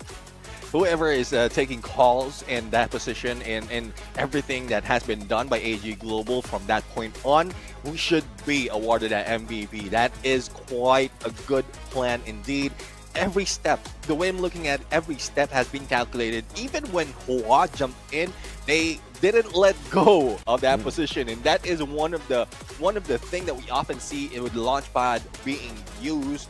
And it's just AG Global right now. All Gamers Global showing up. Oh yeah, absolutely. And they show up strong. Very, very admirable effort here coming through from AG Global. There is a huge potential for a jump towards the top 12. Whether they have breached the top 12, we don't know, because obviously in front of them, there were many other teams who are in play today who have picked up points as well. And like you mentioned earlier, Neptune, they needed how many? More than 20 points, if I'm not mistaken, to catch 30. up. 35. 30, you say? Yeah. That's a lot of points, man. And obviously, they do get, decent numbers here. I believe they got more than 17 eliminations. You get 12 from the Booyah as well. But is that 35? I don't think so. I'm very bad at math, but I don't think that's 35. But the thing is, there's also a few of the teams above them that has put up so much points. So that's just expecting that anyone from top 12, like up until their position, will not be getting any points. But still, with that Booyah, with how they're showing up right now, they still failed in the first map, but now they are showing up. So I guess pressure overall is being felt by the team, but I love how every time we see a team being pushed down the bottom, they recover. First off, Borem United, and then at some point like before that, Twisted Mind. So Team Falcons was there as well, and now AG Global. Like, we are seeing how the top teams from the previous competition are showing how to climb up that leaderboard despite of falling down. Oh yeah, absolutely, man. And you know, AG Global, even if they don't make the break into the top 12 after that game, I'm not going to break a sweat just yet, because we are just on game number 2. We've got 4 more matches to go, and that is a very, very promising showing from AG Global. But you know, we've kind of seen their off days as well. We know that when this team struggles, they do kind of disappoint their fan base. So there is still room for disappointment here. But let's see if or not they kind of turn that on its head and come through with a lot more excitement in the remaining 4 matches. But this one was a phenomenal showing by AG Global. Definitely. I mean, even against Team Twisted Mind, they managed to survive and then pulls out that bridge gameplay that is something else. But like, props to other teams as well who was able to get in a lot of points in this match. But I don't think that can beat the number of elimination that AG Global has. 19 total elimination plus that Booyah that makes it close to the 35 that they need. But also I want to say, like, for Expand, with how they waited out one of the gameplays that we saw earlier, they got a lot of points. But speaking of points, Zero right now, 6 additional points with that 6 elimination, 4,252 on the damage and 7 assists. Absolutely. Of course, he runs the Nikita, Moko. You've got Nairi and Skylar for the passive and active skills. This guy, a slayer out there on the battlefield, is the main sniper of the squad. But this time, since there was a lot of close encounters as well, you did see that SMG pop out, and he did most definitely dominate. Those long shots from Dew, we do miss them though. We want to see more of those. And that's one thing, the signature of Dew right there. He starts off from long shot, goes for the takedown, then the rest of the teams just follow through. And that's the reason as well why Dew is often left out to be the solo player by the end of the day. I guess that, by end of the engagement. But I guess that is something that they are adjusting as well. As they prepare for the spring season, they don't want that to happen again. So they're trying their best to, like, go rush in together, similar to what we've seen Borem United do. So replication, if it works, then I guess AG Global will be a different kind of team once we get to the major seasons. Oh yeah, most definitely. You've got a double Moko Awaken here, running here on the AG Global side. A double Nikita. You do see the Joseph there. Chinoy is clearly the rusher as opposed to Dew, who kind of plays it from the back. In fact, a triple Nikita being run here. These boys are ready for a fast fight, right? They want that quick reload. They want that extra layer of damage. They want to tag their opponents, and they want to rush on in there. You can see Joseph literally being ran here by 3 of these players. They don't want to get disabled. They are planning for some ambushes and fast-paced action as opposed to that long-range fights, which kind of makes sense seeing that MP40 on Dew. They are not really gearing up for those long-range attacks, and I do kind of agree with them. The meta has shifted from the snipes more towards the shotguns and the SMGs. I guess what they're practicing right now is, if in case Dew falls, there's still Chinoy, the bomber of the team, who will be able to stand in as a sniper. But let's check out game standings right now. They did get 31 points, 4 points that they need from earlier. But as we look at Team Expand, 17 on the point, 7 in the placement as well. Y Sports, despite of almost being taken down, managed to get back up, takes that second place, but not so much an elimination because of all the pressure that they felt. 31 freaking points. You told me they needed 35. 31 is 4 points short of that AG Global can sneeze and cross the 12th spot. But of course, like you also did rightfully point out earlier, Neptune, there are other teams in here who are in play as well from the day that AG Global needs to fight for to get some of these points. Very impressive to see Expand climb the leaderboard as well. 17 points this time. And Toda, the team that was so close to overtaking Vamos earlier, faltering way too early this time round. Yeah, as we look at it today's standing, Graham United still takes the lead after grabbing that booyah, but up close in there with only 2 points behind is AG Global, and that brings them with only 8 points that they need to get to the top 12, and the team that they need to overtake is Team Vamos, who's not even playing today. So I guess after this, if they are not eliminated early, knock on wood, then they'll be able to get to the top 12 after that match. But Hawaii Sports, still valiant effort, great performance right now coming from this team. They need to get away from the bottom half of that leaderboard so that they can secure their spot on the next stage. I want to take a peek at the overall leaderboard as well, just to see who are the teams that really need to hustle. We know AG Global, for sure, they are one of them. But I do believe we do have the likes of GOW, Team Toda, CRM and Expand, who were still struggling. So I don't really know exactly where on the leaderboard they are, but we will be able to get that update shortly. On the top of the leaderboard, on the other hand, remember yesterday, EVOS Divine, Onyx Olympus, WAG, they made a mad dash for the top. There you go. The top 3 teams. They have completed 12 matches already, but look at RRQ Kazu. They are not getting those big points, but they're getting closer and closer to WAG. And from yesterday, they are the top team of the day. And even for today, well, it doesn't look like based on how it's showing after 2 matches, but I guess they can recover as well. That's a lot that they've done already after 8 matches. And even against Heavy, that is like a team like Heavy is not easy to overtake, but we know how RRQs is hungry for this. The same goes for Borayam United, Twisted Mind, Team Falcons, all stacked up 6, 7, and 8. So possibility that all of them will be moving up even against everyone at the top by the end of this day.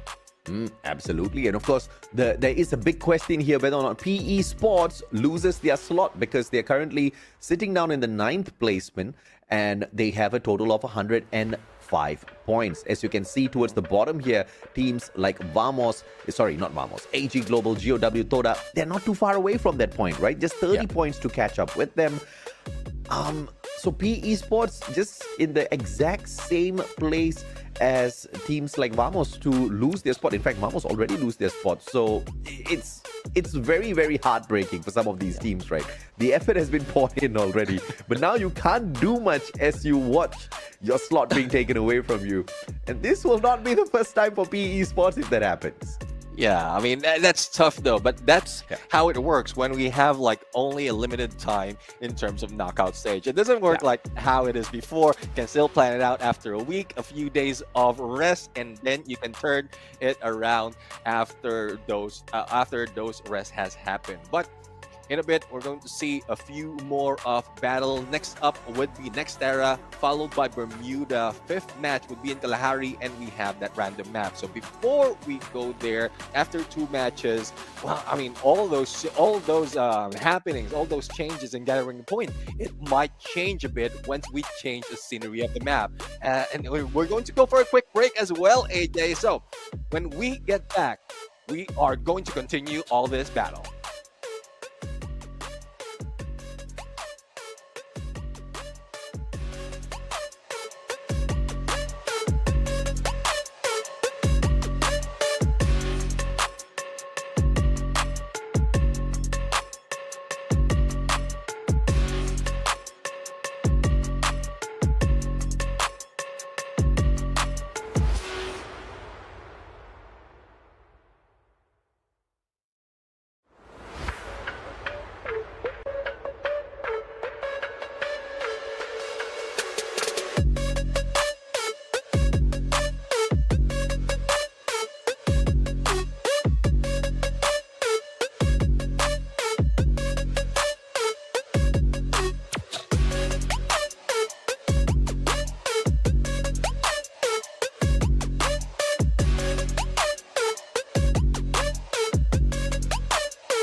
Welcome back to the preseason of the Free Fire World Series 2025 Spring. My name is AJ. I'm the Mustachio. This is the Southeast Asian region top 18, looking to see exactly who can be the best before we start the actual thing. Neptune, the gentleman Garcia, my co-caster, thinks that some of the teams who are struggling are going to have some sort of like an aura burst, you know, some surge in energy and then climb the leaderboard. I'm still waiting for that moment. I thought AG Global was about to do it, Nep, but they still haven't broken through. Yeah, haven't broken through, but they still have 4 more matches to go. So there's still more chances for them to do so. From Group B, not so much will be pushed down yet, unless everyone else move up. But again, we've seen that from day number 1. We've seen that from day number 2. A roller coaster ride, as I mentioned. It's happening all throughout the leaderboard because of how they get all those points, especially once we get to that final map. And see, for some of these people, they don't understand why. What's up with the final map? Just because it's random? No! It's the double points time. We have seen phenomenal number of points. Like if the match that AG Global just had, if they had that game at the very final match instead, if they had a elimination run just like that game, that would mean, I think, 34 points just through that match alone, because you get double points for eliminations on game number 6, and this only applies for the knockout stage as well as Point Rush. It does not apply for the grand finals. This is a preview for what the actual league is going to look like, right? So for some of these teams that really wanted a taste of what this format is going to be like on the Southeast Asian level, they're getting a taste of it right now, and it's truly a shocker. It's a shocker for me. Some of the teams that are supposed to be in the top 12 are not there right now. I think it's because of this format. Yeah, definitely. And that's one thing as well. One reason why probably the preseason has been set up, because of all the changes. We need a little bit of testing ground for all the teams. How will they adjust? How will they be able to take in everything that's happening in the esports scene for 2025? So at this point, all those changes even affects us casters, because we couldn't predict who will be in there in the top, like on the top 12, even in the top 8 by the end of the grand final. So that would be heading to Clash Squad. So that's one thing that was surprises overall. And well, at some point we do love surprises. Yeah, I most definitely agree with you. I think it kind of keeps me awake. It keeps me engaged, entertained. Usually we do the entertaining. Now we are getting entertained through this whole new format change, whole new, brand new rules being thrown into the mix. It kind of really shakes up the competition. It doesn't give us the usual plain old, stuff that we can expect. Like you said, we cannot predict what's going to happen.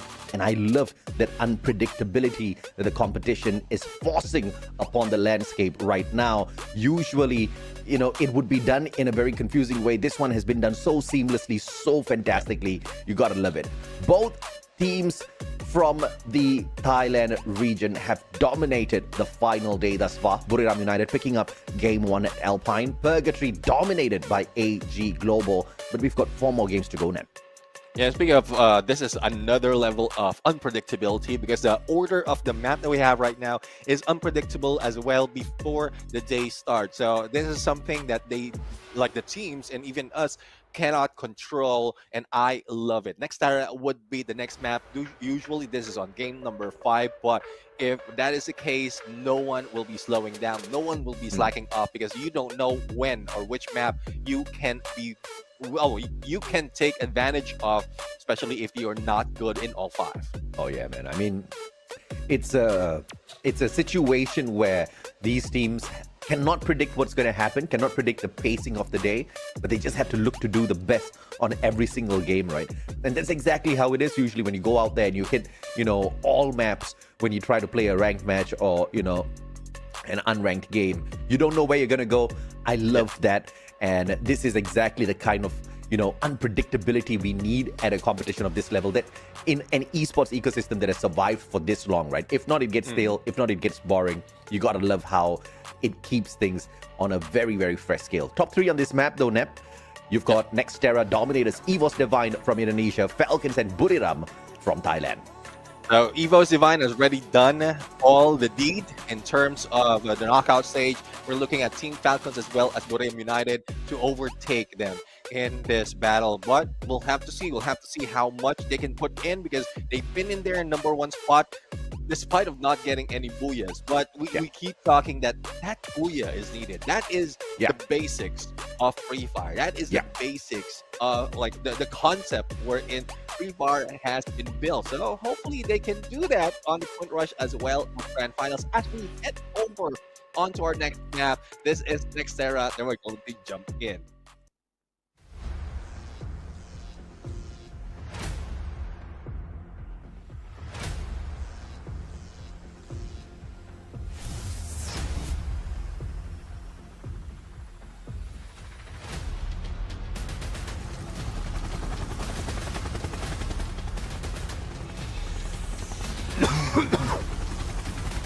I'll take this in, bro.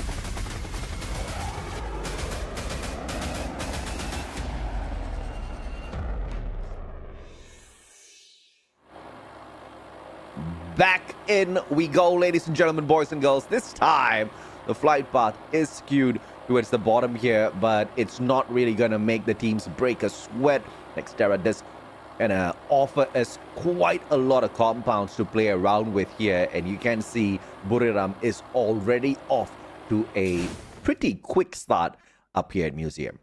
And it's a good thing that the flight path is close to Museum. For some, they will be struggling, especially for Core Memory, who is planning to get to Intellect Center. The only question is who will be joining them. And as we looked, it is also BTR and Daewoo United. So 3 teams from Indonesia will be converging and probably losing some intellect after that battle. Unfortunate to get into a fight and then lose some intellect over it. The losses everywhere. Chinoy couldn't do much as AG Global Cypher delivers instant revenge. And now Ma'al from up top going up against 3 players from AG, and that was a bad idea. Ma'al's breakdown, obey the final one. AG Global within the vicinity, but he's got 200 more coins. He can pull off a revival, but the question is he gonna get enough time? Yes, he does. He does and brings back dudes, but that will be it for Abe for the moment. Moving in or moving away from all this engagement, back to Intellect Center, we have Bigatron and Core Memory. Now, Bigatron has shown so much aggressiveness in the early part, but now I guess they will be slowing it down, giving Faiz that leg room to be able to spot any of the enemies, any position from Core Memory right now. They will be backing off to different parts, and with that binoculars, they will be able to spot out where the position of them are. You know, it's really good that right now at the #1 spot of the overall leaderboard map, we have EVOS Divine without a single booyah, because by the end of the day, we'll be able to tell the audience with a overall leaderboard as an example to see if or not EVOS Divine will be counted as the champion at the conclusion of our hypothetical 8 games. Because if there's someone else there that's close in points and they do get a booyah and they're right below EVOS Divine, there's no chance for EVOS Divine to become champion. Yeah, that's the thing. It's a tough call, definitely. I mean, EVOS Divine did try, but I guess they were too aggressive in like the latter engagement. If they can slow it down, then they can do so. But there's no slowing down. Oh my God! Demon right now as he pulls out the horns from X-Fan, even from afar. He managed to take them down. 3 already in this engagement, but they need to be ready because here comes BTR as well as Team Falcon. He sure as hell is a demon, man. What a play. But now they're being surrounded. Bigatron Delta will slay the demon instantaneously the moment they set eyes on them. They were watching that scuffle break out, waited for that opportune moment and hopped on in. But just like they preyed on those players, it's now Falcon's turn to prey on Bigatron Delta. Recovery has been done on Faiz, and BTR might have a saving grace, but there goes a turnaround. Quick 180 to bring down Peter. Recovery has been done. Koja right now will be taken out. And BTR, though down, not yet out. Well, no teams are out so far because all of that back-to-back-to-back happened right in front of a vending machine. How convenient, man. This is scripted. Well, unless you have unless you don't have any coins, unless you broke. Failure. Yeah, unless you had a fight with your parents yesterday and they didn't give you no pocket money. Now you can't buy anything from the vending machine. It's game over. As we see, YE Sports, the Zom tries to flush them out, but Barros was just too tough on that M590. But still, a good chance that YE Sports can recover him after 2 more players has been recovered from the scene. We just saw the pop for Koda. Is parachuting in, making sure no players within the vicinity. I mean, sometimes you can have the information and still get shot down, you know. maybe Koda can be enhanced. Well, there should be. If you're in that situation, there should be like a Falco that you won't be shot at that easily while you're parachuting. But again, it is a risk of letting go of some of the pets. So as we see, BTR not risking anything. Dion almost being taken down, but a little too strong against Kyong. Yeah, definitely too strong. Bigatron Delta now. Can fish one more out. Gardu too far away from the situation. They can't chase him down, so they can only claim 1 more point off of Bigatron Delta. But we skip on over to Twisted Minds as well, who are stuck in a unfortunate situation here because rotating out might put them in the crosshairs of Toda as well as Expand, I believe, on the left-hand side. Yeah, I mean, quite surprising for just flying right now. The slowdown compared to what we've seen in day number 1, but I guess they need this for BTR. Faiz right now goes in for this spray, but that was 2 players, and Ton managed to take him down, and the finisher would be from another player of BTR. But for CRM, managed to bring back some of their teammates, but Bigatron is not out just yet. They need to deal with Todek in a bit. And Yukami bringing the whole team of Core Memory back into the play. Because couldn't get away, sprayed down by Jojo from afar. And Expand gathering up at Decker Square, and the circle is just pretty much beside them, so nothing much to worry about for the Malaysian team, except the fact that they need about 24 points just to break into top 12. Yeah, that's tough. That's tough indeed. A lot of teams are chasing for those points and might be able to get that, especially with all the early engagement. But from what we've seen, it's just like an exchange of points. Not one is really dominating all those 2-way, 3-way engagement. Thus, there is still hope for them. BTR managed to recover all of their teammates as they head into the next phase of the circle. But with this open area, they might be the next target of the other teams as we head in to Buriram United, who's already in Farmtopia. Let's see if Buriram goes on a hunting spree shortly. No prey around them just yet. TOW spotting out Dewa. Solid blue walls erected. And a Riptide Rhythm to break them down, but a second too late. But DN still does get taken down. North and Ekal both popping off, and my god, GOW got eaten up whole by Dewa. Almost being taken down. But Dewa United, 8 elimination already. They are fired up, similar to what we're seeing from AG Global, even Dream. This is what I'm talking about. From the skies. Like a a flying duck that doesn't fly that much. You know, bullets are faster than ducks, bro. So you can fly, but you cannot fly away. I don't know. Diamond and Exposi backing him up. Koja bleeding out on the ground. Fires wants that revenge, but gets ambushed as well. Koja tagged up. Kyong turns around. Twisted Minds show up to say hello, and this is trouble time for Bigatron Delta. They're getting mowed down. Samming a little too close, maybe Uzi in hand, but managed to take down a few, and Kyong, the only one remaining against, but was taken down despite of him managing to go for the knockdown. Now, recovery will be done by Twisted Mind, but they're not out of the woods just yet. Second to third in terms of circle, and we might be seeing a few of those challenging them, similar to what we're seeing from AG and Toda. AG Global finding the recovery today. I mean, Expand should take AG Global as inspiration, man, because both of them were just side by side each other at the bottom of the overall leaderboard. And now AG Global just 8 points from breaking into top 12. They've already gathered 9 through eliminations.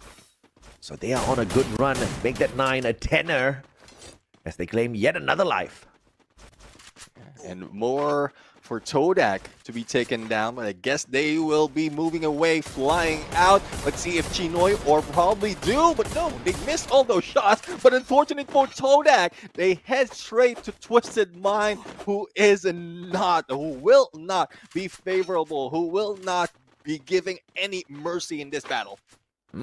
No mercy, my friend. Todak up against Twisted Minds. But that's going to take a while to break down because both teams have got a decent compound to work with.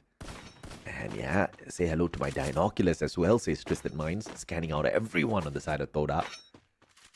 But the question is, what are they going to do with that information? Are they going to ambush? Or are they just going to chill and just use that information later? Come on, don't be boring, Twisted Minds. This is the thing, 9 teams remaining on the 10th minute mark, and we are heading into the 4th stage. In a bit, like you might not know it, everyone will be firing against each other, and it will go down top 4 or final 4 teams in this fight. All the information gathering is already being done, all the waiting, and hopefully they will be impatient and goes rushing in because we are looking for excitement in this fight. Yeah, I really like the pacing of the new circle. They really shake the game up well.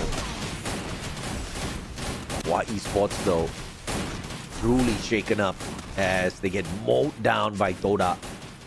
ABCD, the final player left in here, has got the coins, but no vending machine around him. So that could just be the end of Hua's run for this round, but they'll have to wait and see how long he survives. Oh. Not too long. Faiz has been impatient. I hope it was. At least let me finish the sentence, you know. As you can see right now, a lot of engagement, as we called it earlier, and this does happen when we come into this stage of the circle. Everyone will be pushed right in until that turn around. Chinoy managed to hit it. Dude caught himself just at the corner of the wall with his own glue wall. How unfortunate. All he could do is just go round and round in circles. It's AG Global Mo down the Malaysian squad. My God, 13 points strong. They're definitely in the top 12 now. No doubts about that whatsoever. But AG Global, I wonder if they can do this on match 6 as well and actually fight for the #1 spot. It'll be miraculous. Yeah, from the bottom to the top, like a full day of battle. That is what we're looking at right now. With RRQ will not be slowing down despite of a Bay going down out a little bit too early in this fight, but Ma'a goes down as well. Dutch will try to go for the recovery as well as the clean up. And let's see if the 3 players from RRQ will survive. Here comes.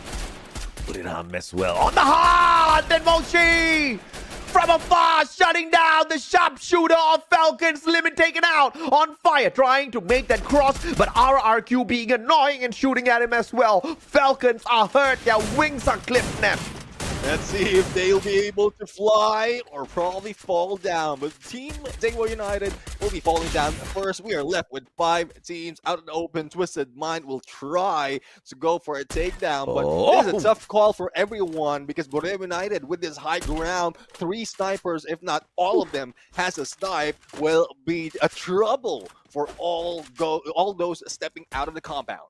Oh, we need to look at Moshi. Moshi's trying to snipe people from the roof. Dude, he's got like the best vantage point in the game right now. But no eliminations. Other players are being very, very careful of the situation as well. So thankfully, Moshi does not get to go super sniper mode up on top. 5 more teams left. 15 players on the battlefield. And we have too many Thai squads in here. Let's see who will be surviving, who will be taken down. The Indonesian squad, who, if I'm mistaken, only have few more players. There goes the takedown. Let's go down through the window to the wall. Yeah, I mean, one team doing the work of the knockdown, Buriram just getting the steal. Obviously, Twisted Mind's not going to be happy about that at all. Buriram did follow up with yet another knock, but a fantastic pickup by the team of RRQ. Blue Wall Melters in action already. Jonah on standby with the M590. Gets one pop player down on the ground, on for the hunt, and finds no one. But Jonah will finish him off. Falcons out in 5th as well, as Moshi finds Ma'al. RRQ getting slain out there by Buriram. Oh, but United, the full squad going against 3 players from AG as well as 3 players from Twisted Mind. But RRQ managed to survive with nice one player and Aiden Deer, the clutch kid. Let's see if he'll be able to clutch this one out against all these monsters of a team. Aiden Deer stepping out a little bit too early. Might be on the sides of Twisted Mind, but the distraction coming from AG Global's nade will be the trouble. Oh, I mean, Buriram's just blessed with a circle here. And the blue now causing issues for Twisted Minds and AG Global. 14 eliminations here for AG. Saifa and Baros going in for Exposi. Exposi trapped in here. The blue will hurt them for a little bit, but Exposi not taking advantage of this at all. Very low on that HP, and Twisted Minds get blown apart by AG Global. And AG Global has found their winning combination. Let's see if Buriram United will be able to stop them. That Blue Wall and Monster Truck setup is working for them, or was working for them, but it is Buriram United that they have to face up front. 2v4, and they are still falling down. Buriram United is looking to get another booyah, and there's no stopping them. All those hop and shock. BRU grabs another one. Buriram United. Okay, clearly they want the 500 USD. Yeah. Okay. They are definitely on the right track to grab that 500 USD for themselves. Yes, you clap for yourselves, boys. You deserve it. All of y'all clap for them as well. They deserve it. It was a phenomenal matchup. Massive number of eliminations. And they make it look so easy, man. I mean, this is the version of Buriram everybody should fear. This is the version of Buriram that is not confident. This is the version of Buriram that's going in for the overkill by sticking together, not taking any chances. When they're cheeky, they're good. When they're focused, dude, they are lethal. And that's one thing. Buriram just doesn't want to be at the bottom or the middle of the pack. They just want to take that lead. And this is what happened if they want something. And despite of that, even up close, even from afar, they have the firepower. They have the mechanical skills to pull those off. And that's just brew blood flowing through them. Yeah, most definitely, right? And by the end of this, of course, they had 19 eliminations. Was that 18 or 19? Doesn't matter. It was more than 17, and 17's a lot, right? So, crazy stuff out of Buriram. Massive game. Very close to that #1 spot by now, I'm sure. And they have a few more games to go. In fact, 3 more games to go. Buriram United Esports, the kind of explosive tenacity they bring out there on the battlefield, it's just so hard to deal with in the current meta. I mean, that is something that needs to be dealt with, needs to be studied. But you know how Buriram United really evolved match after match, tournament after tournament. So it's tough to call. It's unpredictable, similar to the theme of our entire tournament, the theme of the entire 2025. Yeah, I mean, there's no doubt about that at all. You gotta love the curveballs that Garena as an organization throws towards these players, and then you gotta love how these players take that curveball and make, you know, miracles out of it, right? There's been no... Yeah, sorry, come again?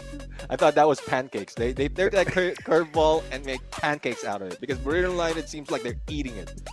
No, they don't seem like they're eating it, man. I mean, these boys look pretty lean, right? Unless they're really, really working off all of those extra carbs, because too much pancakes makes you, get a belly like the pistachio, right?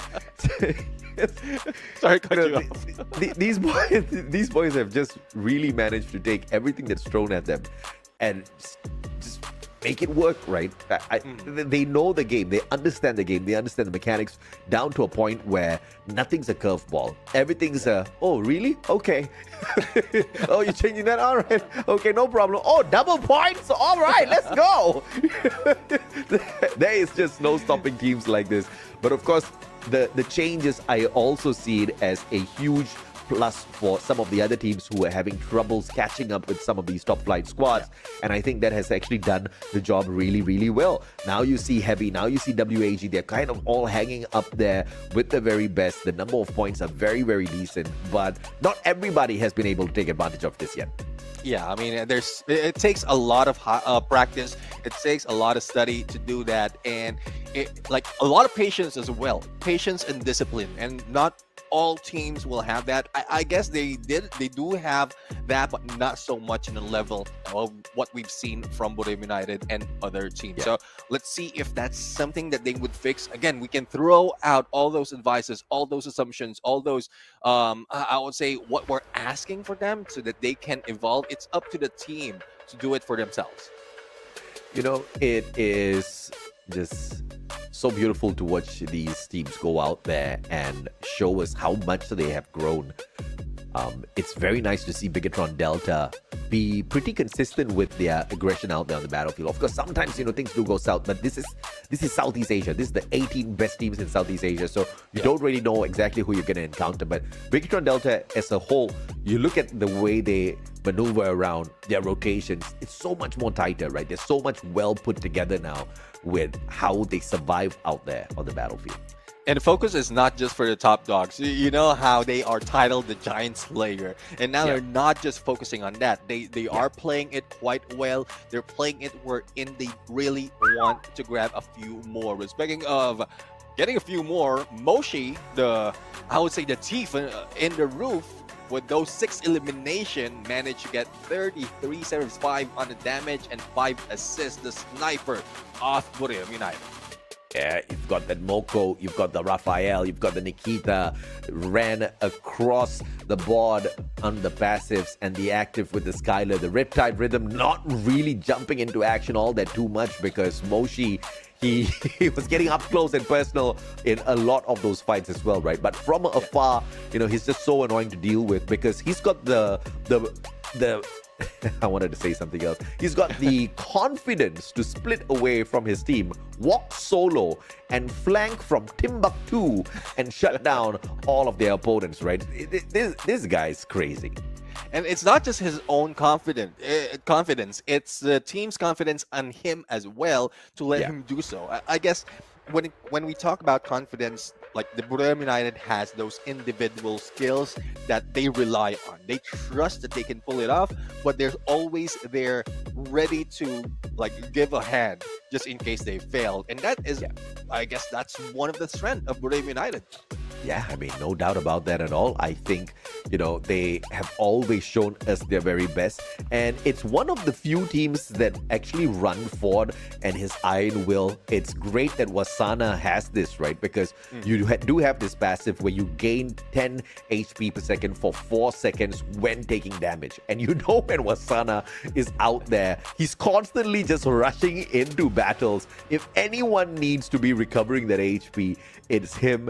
And you know, it's just a good skill overall for him to have. And you've got that Nutty Joseph, you've got Joseph in there with the silver spoon. You've also got Nairi in there.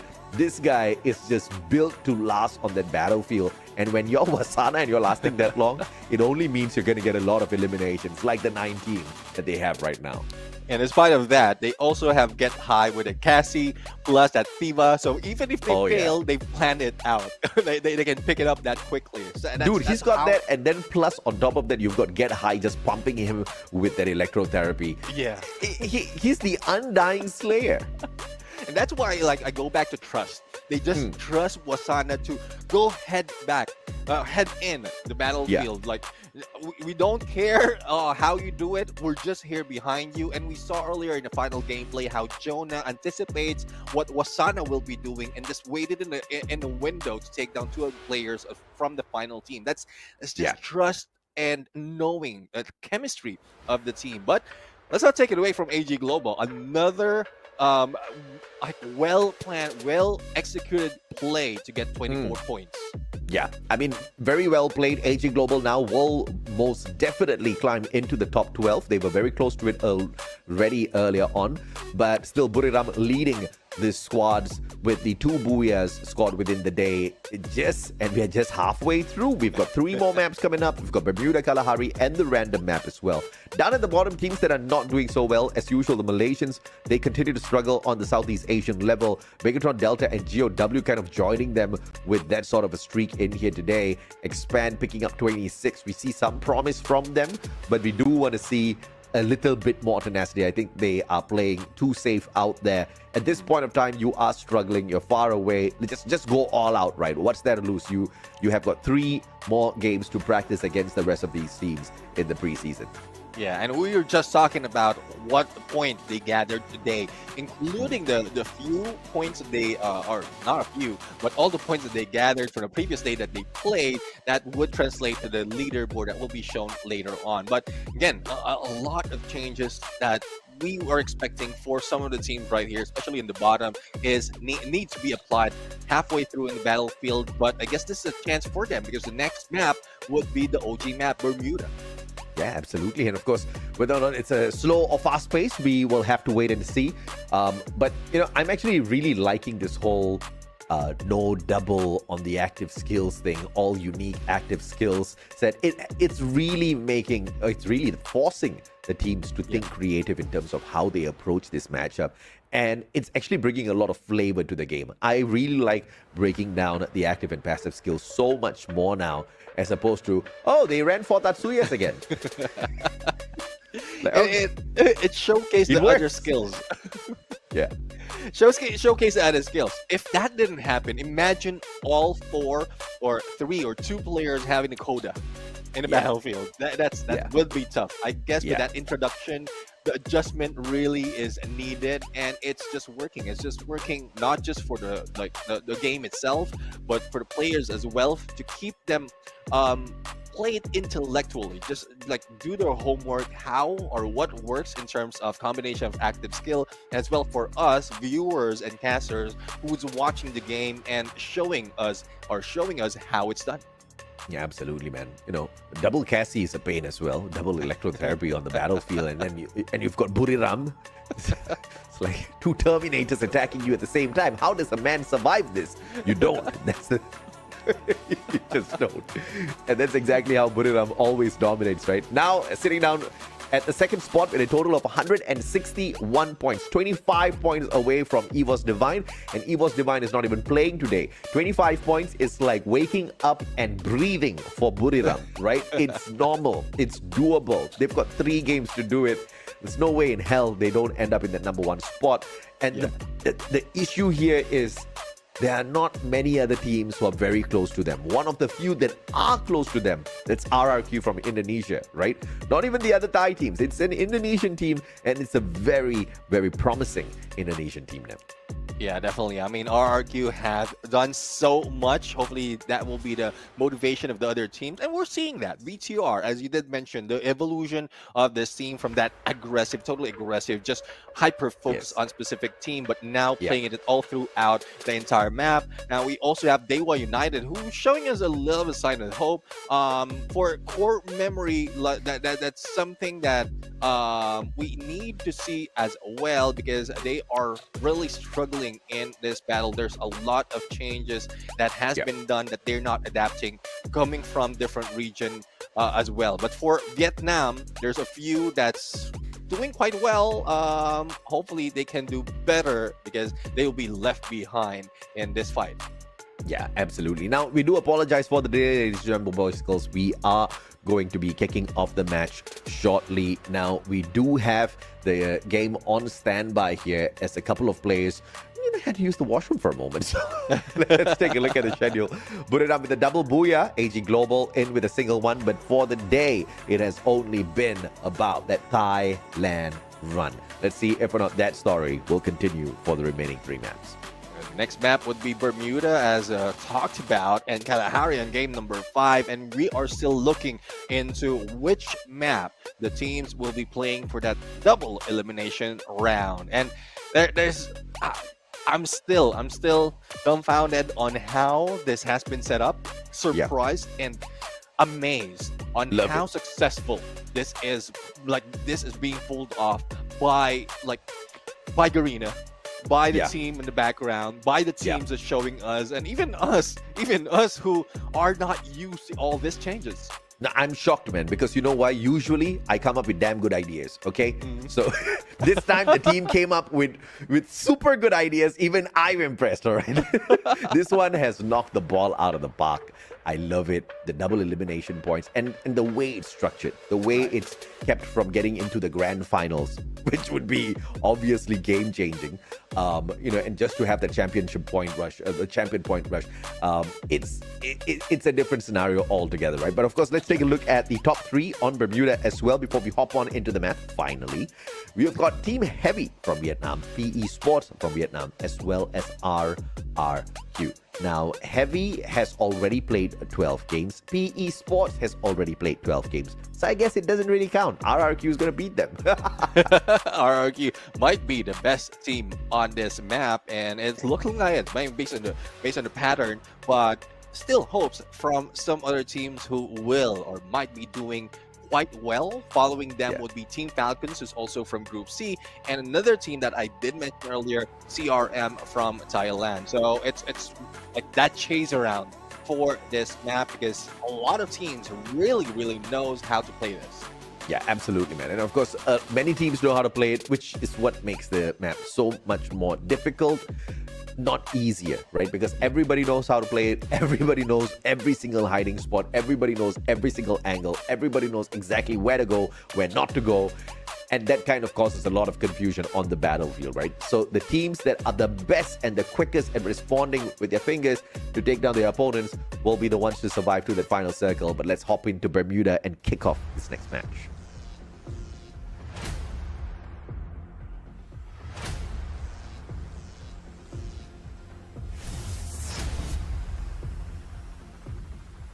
Okay.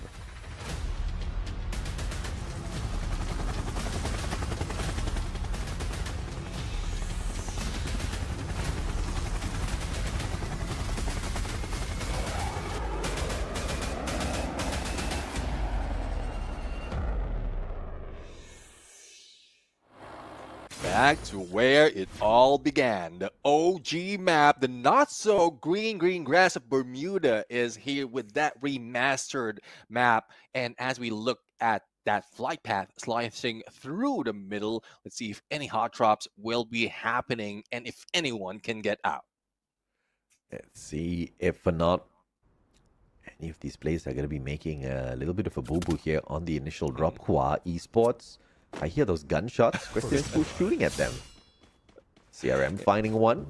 Even taken out of the equation. GOW still alive though. And Tan instantly brings Demon right back into the equation. Moshi out of the equation as well very early on. So Buriram has a hot drop somewhere. Yeah, I mean, there's a hot drop that they need to work on. And if CRM is here, same as GOW, so it's a three-way battle, or probably Moshi was just a straggler. As we can see, Uber right now will try to go in against Yanbin, but Yanbin can get away. And onto the other side, Jonah with that a triple, if not a double, plus a confirmation against Dewa United. Bigatron Delta. Hua Esports as well. Osana bringing Moshi back. So much of action on the battlefield. But GOW doesn't get away too far at all. Here comes Folky, waiting for that backup. Electrotherapy on the connection. And one player right behind him, and the double vectors doesn't manage the full spray down. Backup was there in the nick of time. Folky gets the knock. And CRM continues to tear GOW apart. See if they'll be able to put it back together after that teardown. They'll be Humpty Dumpty right here, having all the King's horses and all the King's men. But it will be tough. I mean, really tough. But let's see. There's still 11 teams remaining in this fight. Early into the game, a lot of early engagement, but not so much of casualty in terms of an entire squad. But for Buriram United, they got hungry, so they started eating in there. No more distraction for them for the moment. Hey, come on, Neptune. You and I both know, when you gotta grab a snack, you gotta grab a snack, man. Oh yeah. All right. And anyway, when you're Buriram, you get to snack anytime. I get it. no one gets to tell you not to snack. they can burn it all down because once they're oh my lord! New What a shot! the newcomer of the team is really making it quite easy for the Snipes. Oh my, that was so beautiful to watch. The movement, absolutely phenomenal. Cougar, of course, gets picked right back up. And all thanks to Newcomer. Now, the gathering of 3 squads here at the corner of Bhima Sakti, Core Memory, Toda, and Bigatron Delta. We got 3 nations taking this fight on and jump. Spot out Vice. And very quickly eliminate him from the equation. Bigatron Delta spotting him out and finally taking action. But not much damage at all. It's just that A124 found its connection, but the glue wall instantaneously erected. And that slows down the ambush instantly.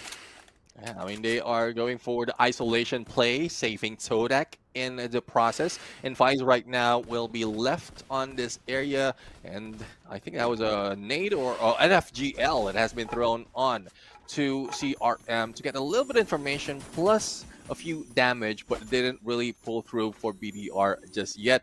Faiz still too close, and the rest of the teams are looting up, preparing for the battle at hand. Bigatron Delta. They thought they had gotten rid of Core Memory, but they're just on the chase. Expand versus Y Esports on the other hand. He's got 1 player standing a little bit too far. Death on that long rotation round. Circles back on in. Expand, everybody cornered. Blue wall melt is going to be dropped on in first. The Zom spots 1, clips the head. Zom out in the open. Baits and switches with Kens. That's not even your team member. Ken sprayed down as the Zom wins out that gunfight. And Qua Esports, they stand tall in the fight up against Expand. The Zom using an O from what we've seen. He just zoomed in onto Expand and clearing them out. But the final player from Expand has been taken out by Twisted Mind, and the potential of another engagement between those 2 teams that was mentioned. Todak right now, solo player, and being hunted by the Wolves. So let's see if they can survive this as Traps already far back. Traps. Desperate shots. But that's not going to get him anything. Yanbin with the easy spray down on the Thompson. Has got enough mag size to do it. The damage wasn't really needed. His opponent barely had any bit of armor on him. And GOW, first elimination of the game. But as we switch on back to Hua Esports, on for the pursuit. Kyung actually sidesteps death. He's out of there. Out of there. Let's see if he will be managing to survive. Getting away from Zom, and a shot a little bit too high. And there it goes. I guess Zom was anticipating the flight as he pointed it a little bit higher, but that was a trick. That was a trick from BDR. That was a good getaway, man. That was very, very smooth. Great understanding of the terrain. Great understanding of the map. You need to have played that compound multiple times to be able to know exactly which angles to disappear from, That's fantastic stuff right there. You gotta love it. Yeah, I mean, putting yourself in opponent's shoes, thinking how you're going to handle it, and then applying to yourself. That's quick thinking. With Todak right now, Jojo will be taken down, and surprisingly, Team Falcons, well, this has been a pattern for the team. Being taken down a little bit early, only a few players remaining. Now they need to stack up the coins and bring them back. Probably they can wait until they're on the next phase of the circle. Otherwise, they will be spread out. But for Boreo United, there's no spreading out. Even if they don't get all this elimination in the early part of the game, we've seen them get that on the second half of the match. So no trouble indeed. Buriram just collecting some coins. Wondering if or not they can grab something from the vending machine a little bit later on to prepare for battle. I like that. Twisted Minds, on the other hand, 2 eliminations in hand so far, courtesy of Mr. Sa Ming. GOW on the full team revival. GOW is struggling a little bit. They're not in the top 12 at the moment, but they're not too far away. They only need 9 points. Problem is they're fighting against so many other teams who are performing decently well. One of them is Bigatron. Yeah, Bigatron who only needs 2 points to overtake Hua Esports if in case they will not be getting any more points than them. But again, that's very very close compared to what we've seen before. The gap between them, the gap like to get being taken out or taking out another team on the qualifiers is just that small that anyone can get it. Plus, with the help of that on that game number of 6, the double elimination point that would make it even or give the team even more of a headache. Don't do it, put it up! I got scared there. I thought it was a headshot. But Moshi dangerously staring down at GOW through his barrel. And Wasana pushing on in M590 in hand. It's shotgun time, Neptune. Let's see if he can pull it off. A little bit of trap being set by GOW, and they step away. Wasana right now on the left, and the flank will be happening from the rest of the team on the right. Great timing on that glue wall to stop from being shot. Yep, and Demon down on the ground, bleeding out. The end couldn't get away as Get High just runs through him. But Tan is putting up a good fight, but a ton of pressure brought from Buriram instead to very quickly end him. The game of numbers continue. This is the savage version of Buriram. This is very dangerous. When they gang up like that on anyone, any team, I mean, each player on the side of Buriram can take on a 1v4.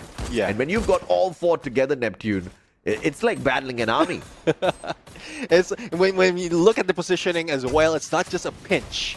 It's like they're grasping the entire enemy team right there. Moshi in a rooftop, and then like on the left would be Wasana, and then the backup would be on the right. That is something that we don't see from other teams that often. But for Twisted Mind, well, they're not that aggressive, thankfully, but hopefully they can pull off a few more of those eliminations from what we've seen on day number 1, thus increasing the odds that they can get back on track for the top 5, make that probably top 3 by the end of the day. Yeah, I mean, Twisted is definitely looking for the top 5, and I don't think they're too far away from it. But based on the number of eliminations they have right now, oh my mama! Hua Esports taking advantage of 2 flying Bigatron players, shooting them out of the sky. Very well played by the Vietnamese squad. Going back to what I was saying, Twisted Minds need about 20-ish points to jump into the top 5. But based on the number of eliminations they have right now, Nep, they better step the pace up in terms of gunfights. Yeah, I mean, they're not doing that well. They are surviving a little bit longer. That's what we asked for from when they were too aggressive. But I guess that adds up with a lot more. But as we see, AG Global right now finally showing up. RRQ are the ones going against them. And RRQ a tough cookie to bite off to, because AG Global will need those points as well. They want to maintain the performance that they have for the day. Let's see if or not RRQ can storm the front and rip away some happiness from AG Global. Circle's going to pressure both teams. AG Global a little bit better in terms of position. RRQ's going to get pressured. Bigatron Delta eliminated. RRQ. Multiple glue walls deployed. 18DA only has 2 more left in his pocket. They cannot waste any more. Yeah, let's see if they can pull those off, as AG Global's already heading into the next phase of the circle. Another compound to cover, and not so much breathing room for RRQ right now. On the left-hand side, we are seeing Team Falcons, as well as 1 player for Core Memory. I think this is something that Core Memory is doing. They want to pull them in so that they will have more chances of surviving, but RRQ is not phased. AG Global is still their target. Yeah, RRQ, they want this gunfight. And is the confidence in the M590 on the outside. AG Global barricaded away, and Cypher finds 18DA. Toda eliminated in the meantime. That circles around. RRQ ganging up, and AG Global gets annihilated. Another play for M590 right there on the book. Hua Esports now with 30 in elimination, part of the top 6 in this battle, and it is Wang M, the sniper of the team, that is taking the lead with 5 elimination in front of them. Possibility that they can start it off against Burim United because they would need that compound in Keratin. Wow, Esports really putting up a strong fight here on behalf of Vietnam. They're currently sitting in the 12th spot. So these 13 eliminations mean a lot to this Vietnamese squad. They want the Booyah as well, but the next one that stands in front of them, the two-time world champs, Buriram United, ABCD meets the first one, Jonah. Both have the exact same shotgun, the M590. A blithering shot from it will end your run instantaneously. But as they back away, Twisted Minds, they join the fray. Let's see who will be challenging Buriram United first, or probably the team from Vietnam as we look into this battle in a different angle. I love this view wherein we can see anything that's happening inside, and still it's chaos overall. But YE Sports managed to take over this compound as Buriram United has been pushed out. Oh my, Buriram just hit hasta la vista. This place is getting too crowded as they try to rotate away. They bump into Falcons and they instantly take down a player from their side. Now Falcons down by one man. They have to jump on in for the full-on engagement but get mowed down by the giant killers. It is Buriram. In fact, they are the dream enders. 11 eliminations in hand already. They spot out something outside of the circle, but they move on straight in for the swift elimination of Twisted Minds. They left this battle earlier. They are back to finish it off. And that's how Buriram United is. We can leave and we can knock down the doors once again, and they still manage to survive with 4-man squad. YE Sports with only one player in this small shack managed to run away. ABCD putting in the basics as 1, 2, 3 and gets through to another house. And Twisted Mind, even Twisted Mind is surprised, dumbfounded how that happened. Yeah, excellently played by ABCD. But Twisted Minds, I mean, their defense was just so good. Buriram did not manage to go all out in that fight earlier. And they did retreat as well, expecting the circle to come towards them. And now RRQ on the roof of the compound held by Twisted Minds. Buriram once again knocking down on the door. Diamond knocked down to the ground already, nameless, with a glue wall right in front of him. Turns around with Saming, and Wasana gets bursted down to the floor. Jonah shut down as well. Get high outside. Can't bring in the backup just yet. And Moshi backs away to a corner with RRQ behind him. And the tables have been turned for Buriram. RRQ says, open up RRQ here, but Get High will not be phased. He wants to regroup. The duo might be able to pull this off. And as we look in, Moshi right now with a little bit of healing being done so that they can survive a little bit longer for RRQ. They position themselves so well that even one will be in the back end to be able to take out anyone who's running in the open. Yeah, but now the Blues going to be hurting all of them, and Get High! Oh, the time turner popped down at the nick of time with a barrier of blue walls around him. Blue wall melters come on through, but the time turner is still active. Get High turns around, but Ma'al, the 2v1 is against Buriram. Get High shut down. Indonesia in a 3v1 up against Buriram's Moshi, and they slice him down to pick up a Booyah.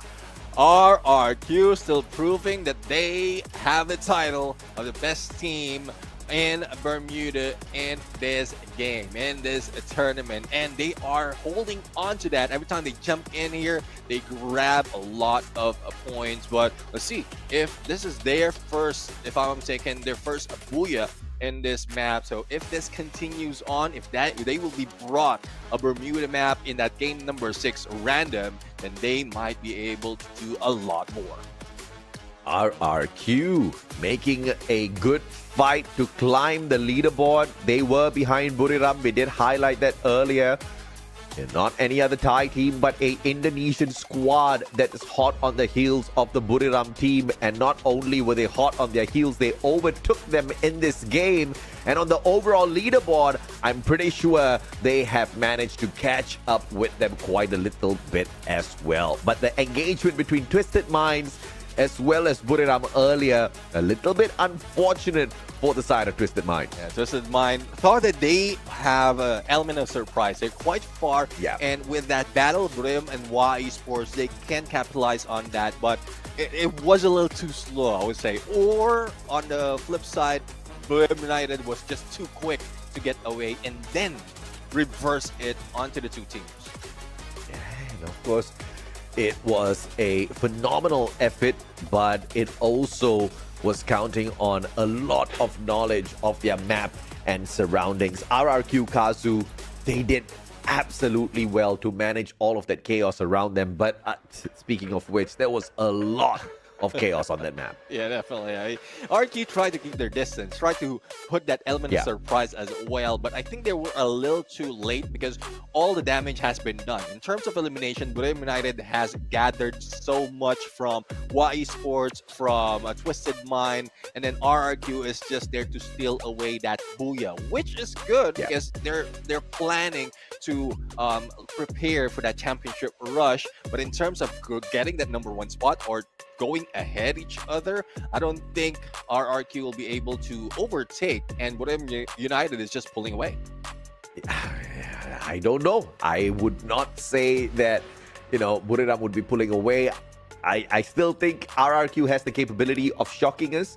There's still the double point game, and these Indonesians, man, when the push comes to a shove, they do usually shove pretty hard, and we've seen them walk away with the victory a couple of times over the Thai squad. So I wouldn't really put it past them just yet. I think there's still a lot of fight there. There's a lot of fight in some of these other teams as well from the bottom, right? You're looking at Bigatron Delta, CRM, Toda, these three teams. They're tethering on the very edge of, trouble here because the bottom 6 teams are about to be eliminated by the end of the day. And that's what they are. Yeah, I mean, that's tough, really. That is tough. But more tougher is for those from Group B that has no chance to fight back. All they have to do is watch and pray that none of the other teams below them will be overtaking them. But that is a huge call, a tough call to make because of that double elimination. That twist of that double elimination round really brings tears to a lot of teams right here who will be pushed out. Now, the only other team that has completed their run from Group B that's under a lot of pressure right now to lose their spot is PE Sports. Vamos has definitely lost their ranking in the top 12. They are not going to be able to play within the Point Rush or Grand Finals. That's confirmed. But whether or not PE Sports stays there, I think we can already call it right now. There's no way PE Sports makes it to Point Rush. We have got 2 more games to go, and the teams that are behind them are around 6 and 10 points away, right? So, of course, we have seen some teams pick up less than 10 points in one game, but when you're so close to making it into the top 12, especially when your name is Bigatron or CRM, I think these boys have got the capability to pull those points away. So PE Sports, unfortunately, will not be seen. Let's see. Let's see who else will not be seen in this game. But who showed up? It is Abe from RRQ. 3 elimination, not so much compared to other MVPs, but did manage to get so much of assist added to that damage, and that is RRQ. Most of the time is Maal who's showing up as an MVP. Abe right now shows up. I think he was taken out a little bit too early when the first day happened as well, and this is just a turnaround for him. Yeah, I mean, Abe is definitely the super slayer of the squad. Maal is a great player, mainly from the long ranges. This guy does it both long and close and mid-range. He's the Swiss Army knife of the RRQ squad. You just got to love it every time he is on the team and he is playing. The squad's performance is always at an all-time high. Good on him, running the Joseph Nikita as well as Nairi as passives and the Tatsuya's Rebel Rush in his arsenal for the active skill department. He surely ran circles around his opponents. And if I'm mistaken, that is his second MVP for this knockout stage, making him in the lead of the MVP leader. But as we look into the team stats wherein the characters are being used, not so much of change other than the Steffi and that we've seen yesterday from Maal. And in terms of the passive skill, again, similar scenario from the other teams. They just know how to use that to their advantage. Snipers, rushers, bombers, they just know how to to formulate which combination of characters to be used, what combination of skills to be used that matches their playstyle. Yeah, of course. And it is a opportunity for them to test out what they think may work or may not work when they move on into the Southeast Asian level. Obviously, they've already been playing this format on their own individual regions to qualify for the Southeast Asian level. But how is it going to fare up against the other teams from these other regions that they don't play within their own local circuit, right? So this is that testing ground. This is that opportunity for them to see if or not what they formulated to dominate their local leagues will work here or not. And clearly for RRQ, the recipe is good. They walk away with 20 points and they lose that number 1 spot, although they do have the booyah because of Buriram, the menacing Buriram, who have 15 eliminations in their name for a total of 24 points to grab the number 1 spot. And with this, the chase is still on for that spot where Brim is in the leaderboard. But quite happy from what I'm seeing from YE Sports. We've seen them play it quite well from the early parts of this day, and now getting 20 points as well. So I guess they're perfecting this, the way that they play right now, to get a few more off elimination compared to what we've seen earlier. It's more survivability. But for Twisted Mind, it's, well, pretty much fair as well. 19 points, but not the aggressive Twisted Mind that we often see.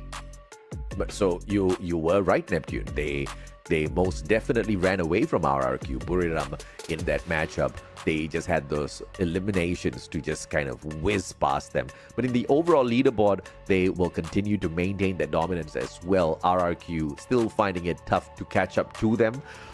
This is perhaps something that they would be trying to bridge in that final game on the double elimination points map. I don't know. When you're in a lobby with, monsters like Buriram, AG Global, RRQ, even Falcons, Twisted Minds, these are all heavy hitters, right? They can walk away with a 20 elimination round on a really, really good match. So it's going to be tough to walk away with those numbers later on when everybody is hunting for it. Yeah, I think for Buriram United, the goal right now is, if I'm not mistaken, RRQ has beaten them in the most number of points in a day. And that hurts their feelings. So they want to show up and say, okay, you can make 121 in a day. We're going to do more than that. There's no more slowing down for Buriram United from what we've seen. And from as we look at it right now, they're very, very close. Only 1 point behind Evo's Divine, who's not even playing right now. So a few more games, one more game, like even if they sleep, as long as they get 2 elimination, they will overtake Evo's Divine in this match. Depends on if they will be taking number 1, if RRQ will slow down.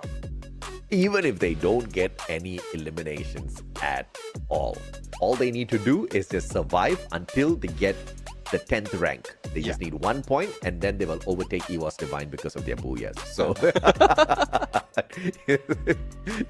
so Buriram is in a really good place, but obviously the motivation to get more than that 1 point is RRQ Kazu, right? When the Indonesians are so close to you, the last thing you want to do is to let your foot ease off the gas pedal and slow down just to be overtaken at the very last moment. I don't think Buriram's the kind of squad to slow things down. So it's gonna just get a little bit more heated up in the final 2 games that we've got in store for the audience here, Neptune.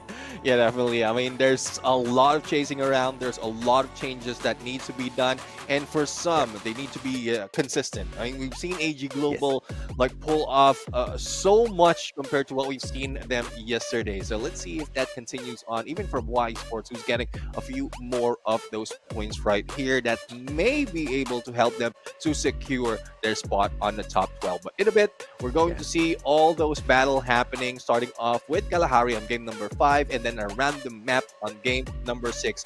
We're going to go for a quick break. When we return, all this battle continue in the preseason. So don't go away. We'll be back in a bit.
Welcome back to the Free Fire World Series 2025 Southeast Asia preseason, and this is the final section of this day. 2 more chances for the team to grab all those points in the knockout stage before we find out who proceeds to the point rush as well as grand finals. I am Neptune the Gentleman Garcia. Together with me is the one and only Mustachio AJ, and if I'm not mistaken, that was Zeus that we were looking at. Please ignore them. They have already had their dinner. I don't know why they're disturbing me. But, you know, it has been one hell of a day here for some of these teams who are trying to break into the top 12. The bottom 6 is crowded with teams from groups A and C. There's only one team from Group B that's currently in the bottom 6. That means 5 teams from the bottom 6 are currently playing in here today. That means tensions are high. Everybody wants those points, but this is also a terrible grouping for these boys because you've got monsters. You've got crazy monsters in there who want those points for themselves as well. Yeah, definitely. I mean, that who doesn't want points to themselves? There's a lot of things that they can grab here if they can reach to the next level. Not only that, if they can get to the top 8 by the end of the Battle Royale. But as a review of what happened today, 2 of the Buyas has been grabbed by Bermuda United Esports already, 1 for AG Global, and finally Indonesia has put themselves on the board once again with RRQ from that Bermuda map. Now, question is, will they be able to pull it up again in Kalahari? Because we know how well they can play this from Refinery. Absolutely, man. And of course, I am looking forward to only game number 6, where teams go on a double elimination point run and all of hell breaks loose regardless of what map we play on. And if it is Alpine by any chance, if it is the map where Buriram turns into a playground, if that's where we get, I am looking at maybe a 60 to 70 pointer match right there. I mean, that will be record set thanks to the double elimination. That will be record set as well as a number of points set in a day. But let's see if this record, though, the top 3 will be broken by any teams. It looks like it, though, because for all the teams, if I'm mistaken, they are part of Group B that will not be playing today. Thus, a new set of a team will be showing up right now in Kalahari, and even the points is not that much not to be overtaken. Yeah, it's actually shocking how many teams from Group B have already made it into the top 12 and are still staying there. And like I said, PE Sports in a lot of trouble because PE Sports have got 2 teams behind them, and those 2 teams are Bigatron Delta, who are 6 points behind PE Sports, and Team Core Memory, who are 10 points behind PE Sports. PE Sports have played all 12 games. These 2 other teams, Bigatron as well as CRM, they've been having a tough time, right? But I think they can squeeze out 10 points. Yeah, it's just so happened that the other teams are doing a lot more in terms of points. But we've seen them in the battlefield. We've seen them get all those points. So let's see if they can do this in Kalahari. You know how Kalahari changes the pace of the game. We're going to go in, jump into the desert, and let's see how will that end.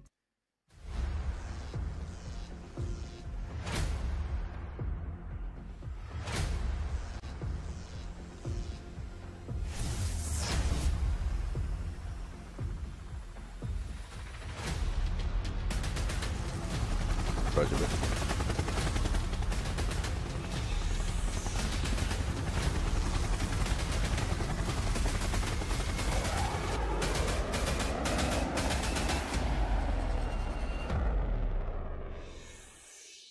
All right, ladies and gentlemen, boys and girls, we are off to a rocking start. I look forward to game 5 these days only because it's one game away to game number 6. Well, unless you are bad at math, then yes, that is one game away from game number 6. And sorry, bro. I mean, I've been thinking for the first 4 maps. I haven't pulled a joke, so this is the time to do so. It's okay. It's okay. Sometimes you get one. Sometimes you get one. Buriram are being pursued by Dewa United, but sometimes the hunters will be the hunted. So I don't know, Dewa United. Yeah, let's see for the day or the night war if that would be the case. Expand right now, try and survive. There goes a takedown onto Quan, but Yan Bin will not be giving up.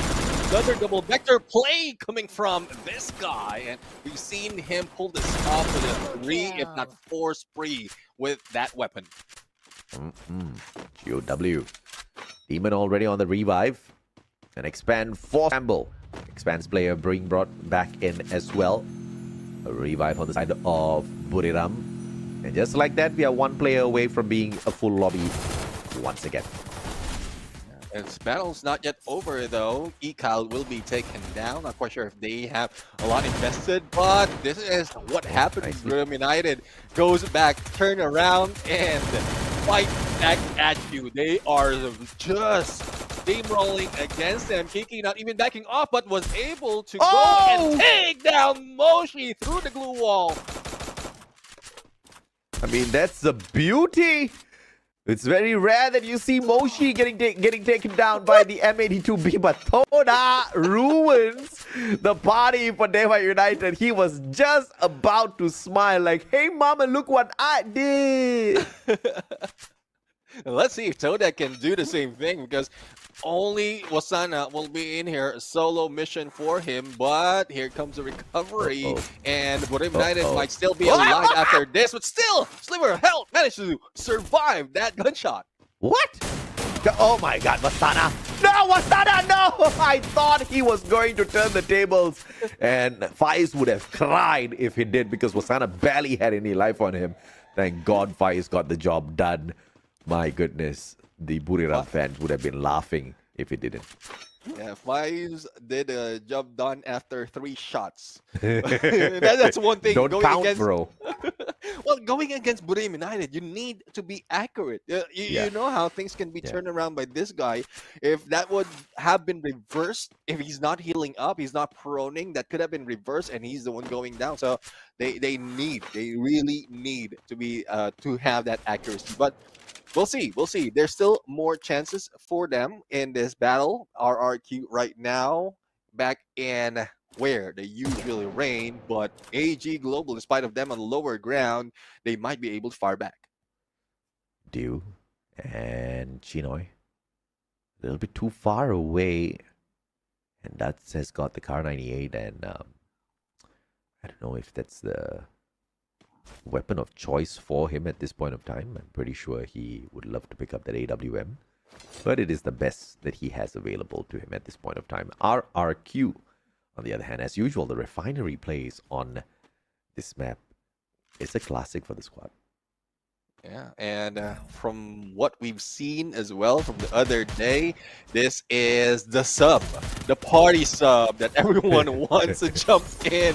Now we are only seeing 2 teams, but Buriram United is back on track. Todak once again putting that pressure, taking Jonah down, and I guess with that, BRU will get the picture. They will be getting away, moving far away. They're not sure that it is Todak, but it looks like a different team based on the performance, and I'm loving it. I'm going to curse Buriram right now. I want Buriram to get eliminated in the 11th spot so that all their players get pissed off.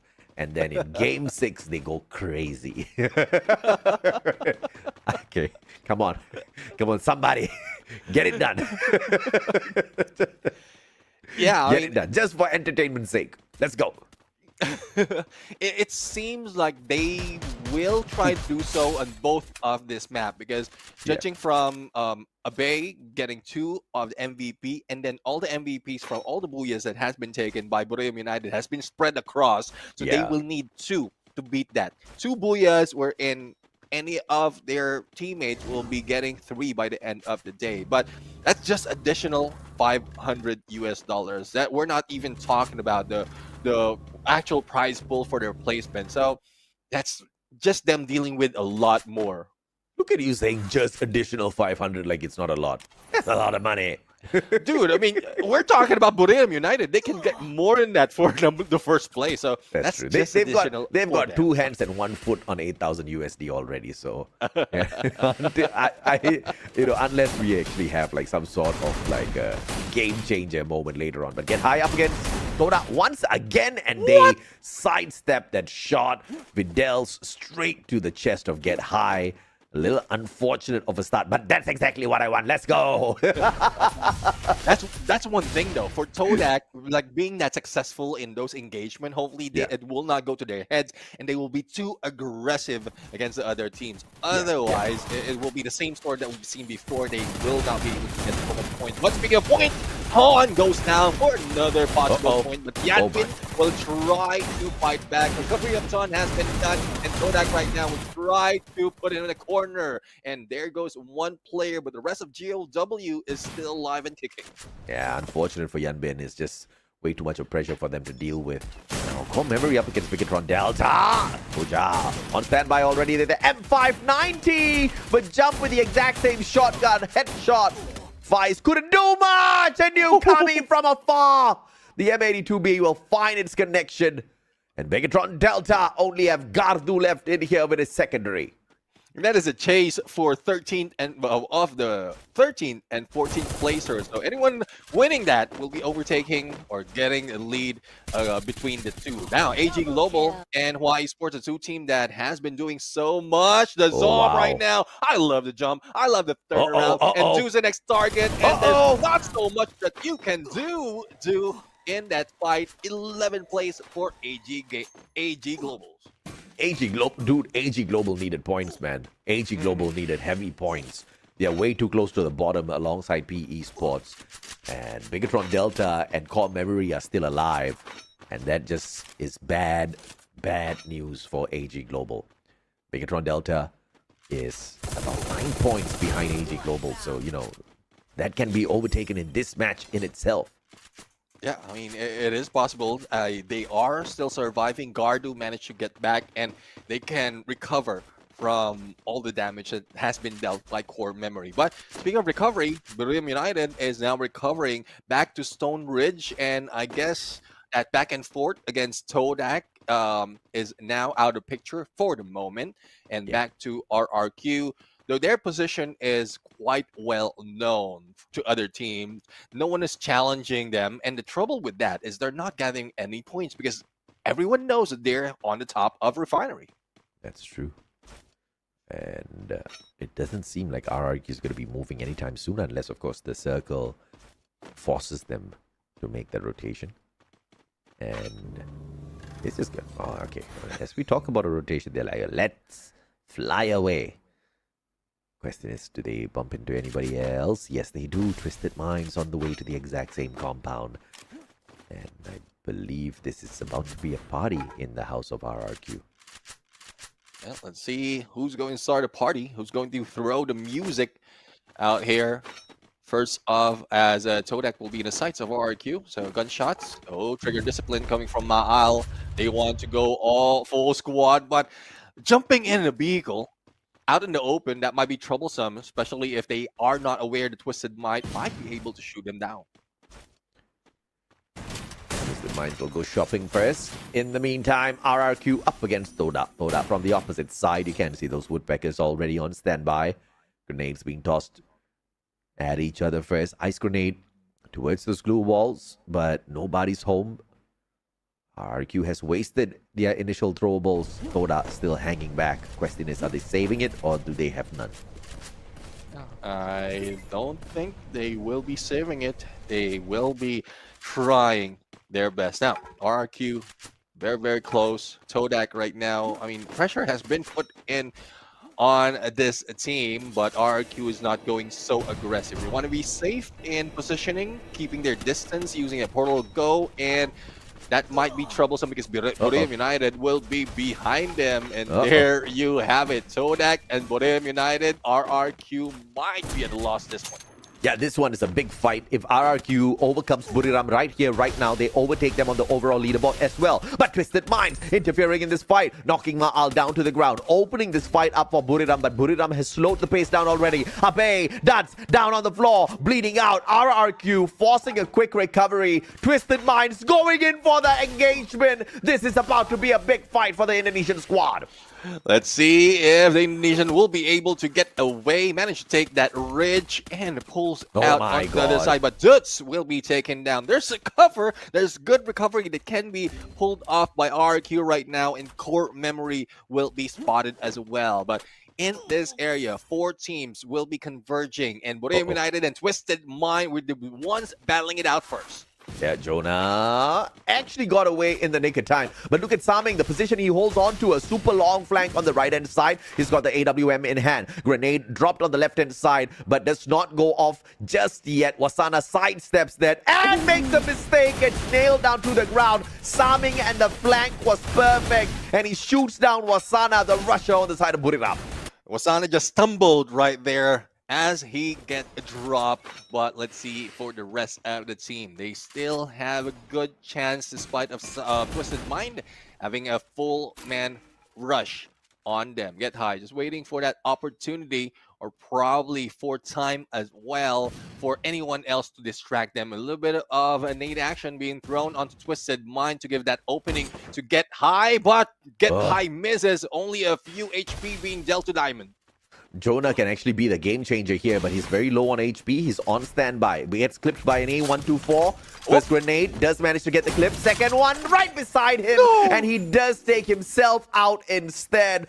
How unfortunate for Jonah. I guess this is exactly what I asked for. Bye-bye, Buriram. See you in the double points game. I was about to say that. That is something that we don't see often, but it does happen. Boreo United being taken down a little bit early. The rest of the teams will be rushing in on them, and Moshi will be saying goodbye together with the rest of Boreo United on 9. Now, battle continues as Twisted Mind will be flanking left towards BTR, but Peter right now not yet done with the battle, and Expand will be taken out on that 1v1. Now, the only question is, will they be bringing their teammates back? Because going solo, Kens might not be able to pull it off. This is a sticky situation. And I think Kens has got an eye on him already. RRQ towards the right-hand side. Toda on the left. Toda leading with the eliminations. That's a surprise. The Malaysians are awake. And RRQ needs eliminations, bro. But they're just focusing on staying alive so that they can overtake Buriram on the leaderboard. Yeah, I mean, Boreo is already unfortunate. It's Moshi, the only one remaining, and has been taken out. So there's a good chance if they can pull off a few more points from what Boreo has already done. And that would depend on how they're going to treat this battle against Core Memory. 3v4 situation, not a position that you want to be in, especially in this late game, and not so much points stacked onto them. Yeah. What esports? Slowly breaking down those blue walls and putting some distance, but too far away, and they give Toda a good angle to play with. Grenade up top by Death. Does it find his connection? Jojo, a sliver of hell. Time turner pulled out, and the electrotherapy connection is there in the nick of time to keep his partner alive. Zob backs away. Those glue walls just too much, and ABCD with the Rebel Rush gets away as he spots out a player. Tossing in a couple of grenades as well. It's going to be the glue wall melters breaking down the defenses of Toda as Wang finds a connection with the grenade. The lethal in his hand manages to take one down and forces Toda to scramble down to the ground floor. They're still alive though, but not for long. There goes a nade plus a shotgun coming from Y Sports. We are seeing them so aggressive right here. And Death, despite of him being trapped, he still doesn't falter. The rest of the Todak will be struggling and will be taken out. Now, battle continues in the middle of this map with Twisted Mind going against Core Memory. Not a place that you want to be, out in open right now, and not so much of a glue walls to play with. Oh, but look at this, Core Memory. Remember, we talked about how Core Memory needed only 10 points in order to catch up with PE Sports. Dude, they are putting in the work. Core Memory knows how important this round is for them, how important this qualifier is for them, and they're putting in all of their effort. Folky and Cougar on the right-hand side flank, the M590 in hand, and they wait for their backup as well on that left-hand side. They do have jump, and they take that right-hand side rotation, sticking close to the circle, and that will give them the added advantage. Y Sports, the top team in this map right here, is showing up. But that goes down. hands of Wow! jump, and the Zom for that final hit. Now it's up to Peter to survive or probably take them down. ABCD has been taken out 1v1. The Zom will survive, and they get the booyah. Hua Esports with their first booyah of this preseason knockout stage. And a team that's already in the top 12 but fighting to maintain their position have done a phenomenal job to do exactly that. What a booyah. Decent points picked up. Buriram got pissed off. So many things happened. Let's see if Adam going down a little bit early will give us what we are asking for, a 60-point double elimination round. But before we go there, let's take a look on how Hua Esports grabbed this booyah. I mean, it's just them being a full squad, if not 3 players going against those that has been damaged, and it's just the timing. We've seen how Twisted Mind made a mistake of stepping in first, being challenged by Core Memory, and that's why they went down first. Yeah, I for sure agree with you, man. It was a little bit of a decision that they just needed to take at that point of time. And, you know, usually you're in a situation where you don't have much time to think. And in that final sequence of battle, if just another glue wall had been erected, Zom wouldn't have had that gap to take that shot. But either way, quick thinking on the side of Hua Esports to pick up some solid points to allow them to jump up further on the leaderboard and keep multiple Vietnamese teams in the top 12. If I'm not mistaken, they did get 12 elimination in this game, and plus that booyah, so they will have 24 points. But the chase is still on, and the excitement is building, especially as we are heading to that double elimination round. We want to see who can throw down so much body that they can get so much of points by the end of the day. So we are looking at Buriram. Buriram already has 2 booyahs from the day. We know they want the 500 USD. We know they want the booyah so they can get the MVP. We know they want to go rampaging in the double points match. So this one is set up well. But of course, they are not the only good team here in Southeast Asia. Southeast Asia is filled with Titan squad. And I'm pretty sure it's not going to be an easy run for Buriram to that final circle. Yeah, I mean, it might be similar to what we've seen earlier. That would depend on which map they will be playing as well. Yeah. We know if it goes to Alpine, it will be easier. Not that easy, not easy, but easy, just easy. Easy for Buriram United. Well, so many times that they've shown us every time they jump into Alpine. But if it's a different map, there's we are seeing a pattern for some of the teams. They are showing like tenacity, their prowess in specific map, which we keep saying that we hate, but it would be advantageous if in case that doubles up in a day. Yeah, absolutely. I mean, now having a good map makes a huge difference if your good map is pulled by the randomizer for the final game where there are double points to play for, from nowhere to somewhere, from being the underdog to the top dog. It can all happen within one game. It just needs to be massive enough with the eliminations, man. Once again, we have seen some pretty hefty eliminations. We've seen 19 elimination games. We've seen 17. You know, if you take 19, that's just 38 points through elims right there. You throw in the 12 from Booyah, this is a lot of points, bro. I mean, that's what makes it exciting for the final match. That is a lot of points already, and then the double elimination and I would say, the suspense of who's going to get that and who are they going to overtake if they manage to pull that. So I cannot wait. I'm so excited for that game number 6. Yeah, I mean, same here. I've been waiting for it since the start of the week. All right, I've been waiting for this since the start of the week. It's the most important double point match, right? I mean, this is the 3rd double point match that we have the pleasure of watching, but it's the most important because it kind of determines who jumps in to the top 12. And I'm still looking at the bottom 6 teams. Because in the bottom 6 teams, there are now 4 teams that are currently playing in here today. And that means they can all use this as that launch pad into the top 12. You're talking about Bigatron Delta, Soda, GOW, and Expand. And honestly, even Expand can sneak into the top 12 if it uses this final game correctly. Oh yeah, I mean, that's where that double elimination round really excites us. But let's go back to the MVP. 6 elimination. That is a lot coming from A, B, C, D. We've seen him weave in and out of the battle. We've seen him get all those elimination overall. Even if it's solo, he has been trusted by the rest of the team. That is with the help of at Mag 7. Not so much of damage, more of a finisher for him. And if you look at the assists as well, he did help out so much in this fight. I mean, this is just phenomenal numbers, right?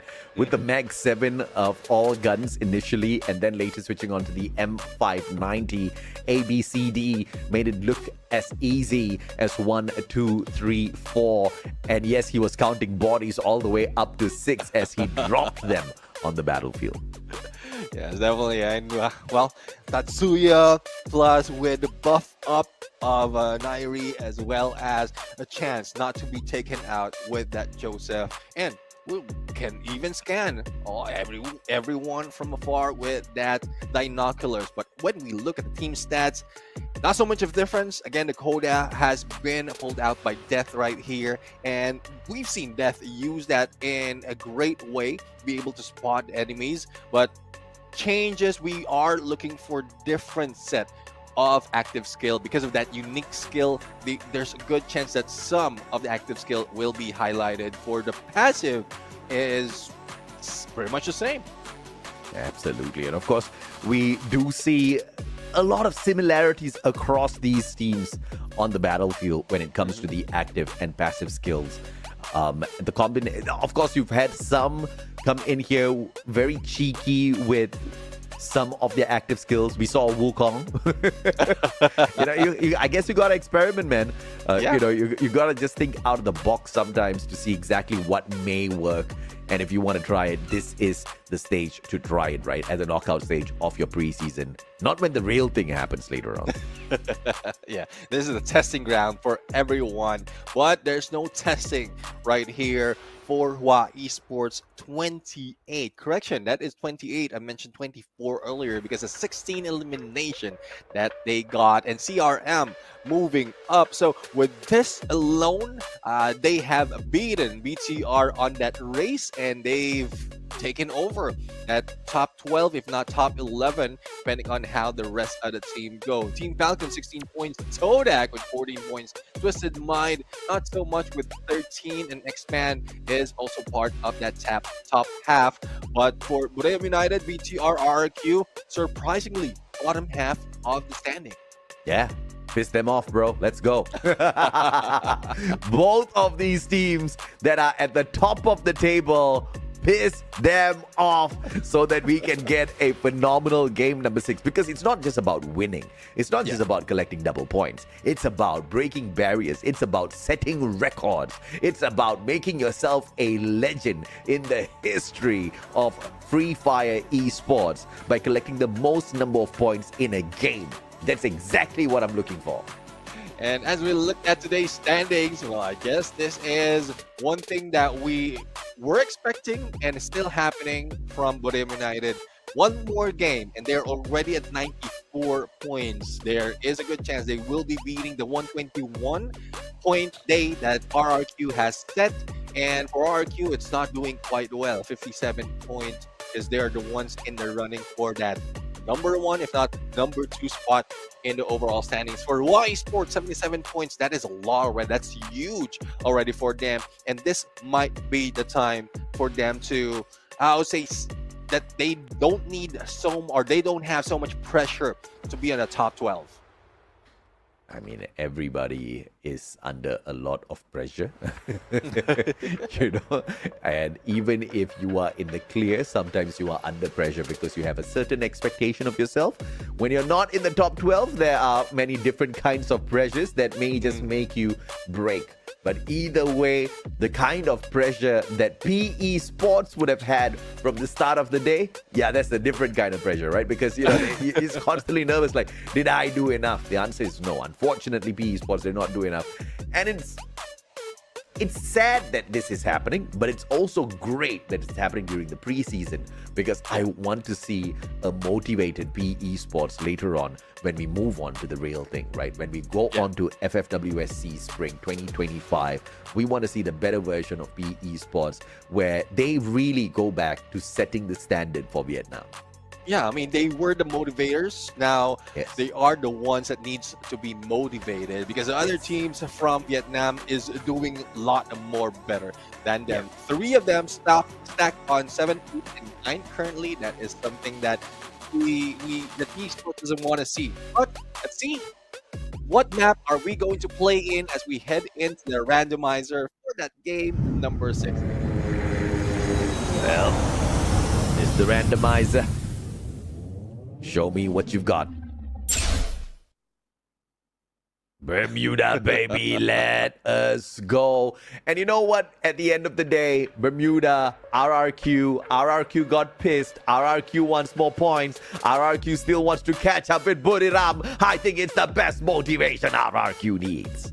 Yeah, definitely one booyah ready from this team. A total of 47 in a total and 26 in elimination. So RRQ has a good chance to double their name on that board and tie it up with Buriram United, and also a good chance for Abe to increase his odds for that MVP title. So a lot of expectation. Hopefully that doesn't give them so much pressure that they will fail in this mission.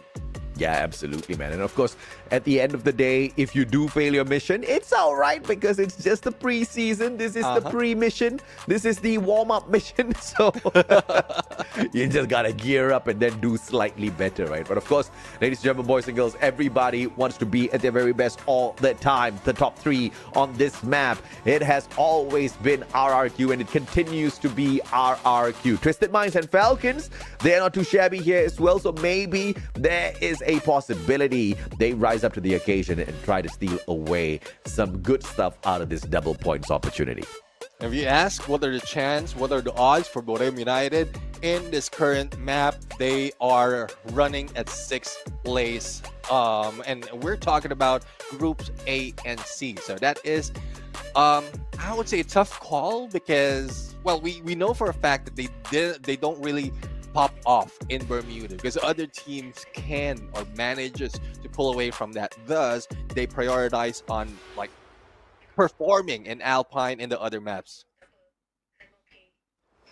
Well, let's see exactly what is about to happen here, because I am ready to see exactly what Buriram and RRQ want to do at the very top of the table, whether or not they want to add on more points to their run, or they want to just slow things down because they've already got what they want, or maybe they just chill and the desperate teams at the bottom go all out to slay these giants, because these giants are the threat, right? These giants is what's going to stop them from making the best use of this double points, because they usually steal all of the eliminations. So if you're an underdog that wants them, you got to get rid of the big ones first. Yeah, well, let's see how are they going to do that, because we're going to jump in to this map. Bermuda it is.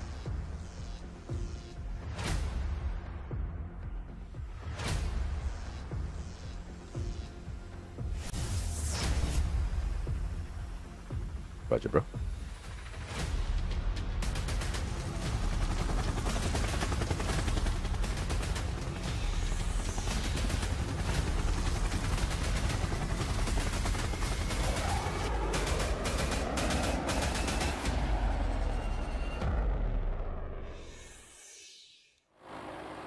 Final game, final map for the knockout stage. Double elimination chances for the team to get to the top 12 is here. From the south to the north, let's see as where they will be dropping.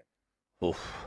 Great flight path, but teams just want trouble, baby. Mars Electric a little bit too crowded. And we are going to be hopping on in to see exactly who else is going to be in a heated battle. AG Global up against GOW. While Esports up against Core Memory. Many engagements all across the battlefield as we open things up. Yeah, I mean, they want a shocking end to this day. So they went into Mars Electric. Where else can you not get that shock? Let's see. But you know, right now, being occupied, and they run through this area close enough to the vending machine, and do Anton a little bit too close, only a wall and stairs. But as we go into Y Esports, the Zom managed to survive. Solo player still alive, not backing off. Yeah, Zom needs more coins. Zom needs to get his team members back in here.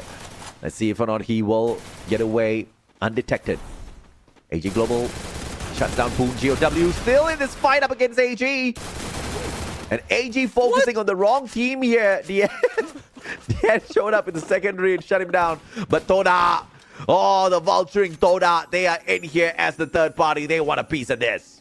Yeah, they want to get a lot of those eliminations. They want to steal all those eliminations because of the double that it will be brought in. A camel in the road right now will not stop anyone from rushing in. And Videls, I love how he plays. He's not too aggressive and managed to go for the help as Mai sniped through above. Oh, this is a phenomenal setup coming on through here for the team. GOW, though, with the loss of Demon and Yanbin now, things get too crazy. They have to find that exit. Although Videls got traded out, this is way too risky now for GOW. They cannot afford to hang around. They are looking for the top 12 spots, and Toda is the team that's right in front of them. I mean, this is a battle. This is a battle on chasing on those, and hopefully they will get the points, or either of the team will be able to get all those points. But Ton is in trouble, but I guess the DN has already made a way out of this area, and they will be safe. But no! The chase is on, and it is CRM. If I'm mistaken, being taken out. Dion managed to survive, and they're still alive. CRM. Now CRM is like PE Sports. They can't do anything, and they have to just be sitting ducks, and they have to watch the leaderboard like hawks on whether or not they get an opportunity to make it through to the top 12. Point rush! North with the slay. Dutch taken out, but instant revival coming on through from Abe. Yep, let's see if RQ will be able to fight back into the corner. Ma'al will be waiting. Here comes back up 18 Deer, and the flank is on 1v2. No stopping him, and there goes the jump, but Kiki will be tricked into jumping out and will be reloading as 18 Deer rushes in. I mean, that's a fantastic rush coming on through. 18 Deer getting there in the nick of time. But two of his buddies down on the ground already, and he got no space to run. With just a sliver of health left, leads them up towards that second floor. But in the meantime, his buddy has come back through and hit another revival as well, bringing Ma'al back into the match. So RRQ and their survival, they've done just enough. But here comes the rest of Dewa United to finish off the job started. Let's see if they can finish it off. RRQ right now. Surprise! A backstab from North. Another one almost. But Dutch is ready. The pickup has been done. 1v3 situation, and Dutch will be going down. But it's not yet over for RRQ. Even with only one elimination, they managed to get a few more from Factory to bring back their teammates. So the battle continues for them, but they have to wait a little bit. That was a terrible move. I mean, he should have just set up that glue wall to block the door and finished off the player instead of panicking and trying to run away from that situation. But, you know, that is done. Unfortunate. Diamond, good Riptide Rhythm to break down his defenses and spray him down onto the ground, Nameless.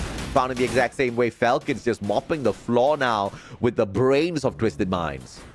Ming tries to get away. No, didn't do so, but Diamond has been recovered and they remain alive. As Brim United, no points just yet. They just want to chill for the moment, but let's see if they will be spotted by BTR. Wasana finding one from afar, but Kiba spots him out as well. Rebel rush to the left and continues pushing on forth. Backup is on the way as well. UAV scanned out. Buriram looking for an angle, but Toda does not want this fight. They back away. One good connection by Moshi, but that's all they get. I mean, from the movement themselves, I think they read the room and they just want to step out and they don't want to deal with Buriram United, even if they don't know that is Buriram United. For Saifa and AG Global, well, they had no choice. The Blue is closing in and they are on their way against Expand in this area from Sentosa. So they still have a few lands left, a few areas left to walk through before crossing the bridge, and they need to take down Expand, who might be gatekeeping them in a bit. Woo! This is a beautiful shot from afar, Drian. It's unfortunate that AG Global finds him as he tries to make that run across. 4 points picked up through eliminations. And on this round, that just means they've managed to get a total of 8. The rest of Expand gathering in a compound held by Hua Esports as the circle pushes them in. This is an opportunity for recovery here for Expand. Oh, spotted out by that. Hence does not even respond to the Bison play. The glue wall erected just to play a safety recovery here to reposition. Yeah, the Grim Reaper. Let's see if he'll be able to reap a one from Expand, but it's just too slippery at this point. Glue walls, actual walls, windows, and doors are stopping Hua from taking over.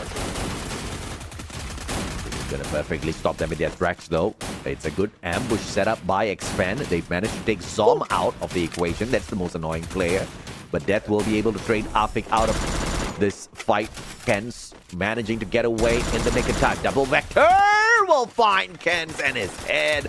And Expand's plan breaking down by the second. All 3 players eliminated, but Expand as a squad stays alive through 1 more player. How long can they do this? Let's see if Expand will be able to get a few more points in this game and not give up despite of how they are positioned in that leaderboard. But for RRQ, there's a good chance they will be able to overtake whoever is above them if they survive that fight. But BTR, AG Global in a battle. No one's going down just yet. But the glue wall, the maze of glue wall is being tricky as AG Global takes the top. Oh, Faiz, cheeky, backs away. The rest of his team members, though, getting slain. Kyong graded out by Dew. Barros finds 1. Barros finds 2. And that's about it. Faiz going in for the save, and he gets a close one up against Saifa. Manages to clip Barros as well, but there's no finisher. Barros gets the final shot in as the survivor for AG Global. And he keeps the team alive whilst taking out his opponent. And this is AG Global on 12, VTR on 13, and wow, that is not looking good. Not looking good for BTR, especially if they didn't get that much points in this battle. Pressure is on from everyone. We expect them to be on that top 12, but there's still a lot of question if they did make it. Yeah, man. I mean, did you happen to see if Bigatron got eliminated? I believe so. Yeah, they were eliminated by AG Global, I think. Or GG was then, it a mistake? Yeah, unfortunate. Megatron close, but just not close enough. Yeah, they were eliminated 11 because Expand is still alive. So yeah, that's it for BTR. That's really unfortunate then. Oh well, it is what it is. If that is the case, and they just have to try a little bit better. And there you go, only 1 point. So not even close to the 3 points that they need, or it's very close to the 3 points that they need to go against AG Global. But AG Global has already done so much. 8 elimination, making that 16 points from this part of the game. So CRM got eliminated early, and I thought that they might lose their spot. But if Bigatron Delta is out, then nobody's actually going to be hunting down for that position. Unless, of course, Toda does something crazy and comes out at the very final circle with massive eliminations, then that's actually going to still turn some heads. Yeah, I mean, the only chance is if everyone else will be able to throw heavy down, but still CRM being taken out, that's that would be the loss for that final, for the top 12. So they will be biting their fingers, fingernails at this point, even their fingers chewing them off to pray that that doesn't happen. That's some zombie stuff right there, bro. I don't want to mess with that. Grenade finds nobody. GOW up against Hua. And GOW currently nowhere near the top 12. Needs 18 points. But that technically means only 9 eliminations in this game. And Which I think is possible with the way things are doing right now. If they can play it right, yeah, they might be moving out right now. Hua Esports element of surprise is on them. But if they can take them out, a few more of players, teams will be surrounding them. So GOW might be able to pull it off. Come on, GOW. Show us some Vietnamese miracle right here. Toda, one of the teams who are fighting for the top 12, needs to survive up against RRQ. And the initial engagement puts Straps outside the circle. Circle back in. Ma'al bleeding out on the ground. Toda! Toda! What a shot! 18 Deer now bleeding out as well. A base circling around. Fires meets him! And the grenade launcher to his face. That's the final player. The final run here for RRQ. Toda going in for the finisher. 3 more survivors. Dats has got a little bit of problem because Expand shooting at him from across the battlefield as well. Todak is in trouble if they don't move right now. They might be able to capitalize on this if they wait for Dutz. And a shot onto Jojo. This might be finisher, but no. Dutz will just be waiting. And let's see if he managed to survive. On the other side, we have Hua Esports going against Team Falcons. Team Falcons will not be able to fly that high if in case Hua Esports takes it down. Oh yeah, absolutely. And now Falcons managing to get 1, managing to get 2. And a total of 4 points picked up right there, ladies and gentlemen, boys and girls. And that's the final player for the side of Hua Esports. Hua Esports already qualify in the top 12 right now. Doesn't seem like they're going to be losing their spot. They've also picked up an extra 10 points here through eliminations. And they continue to survive for the time being, but that's about it. Expand actually exits first before Hua has a little bit of a achievement on its own. Yeah, definitely. That is something that Hua Esports can use to sit pretty right now. Yeah.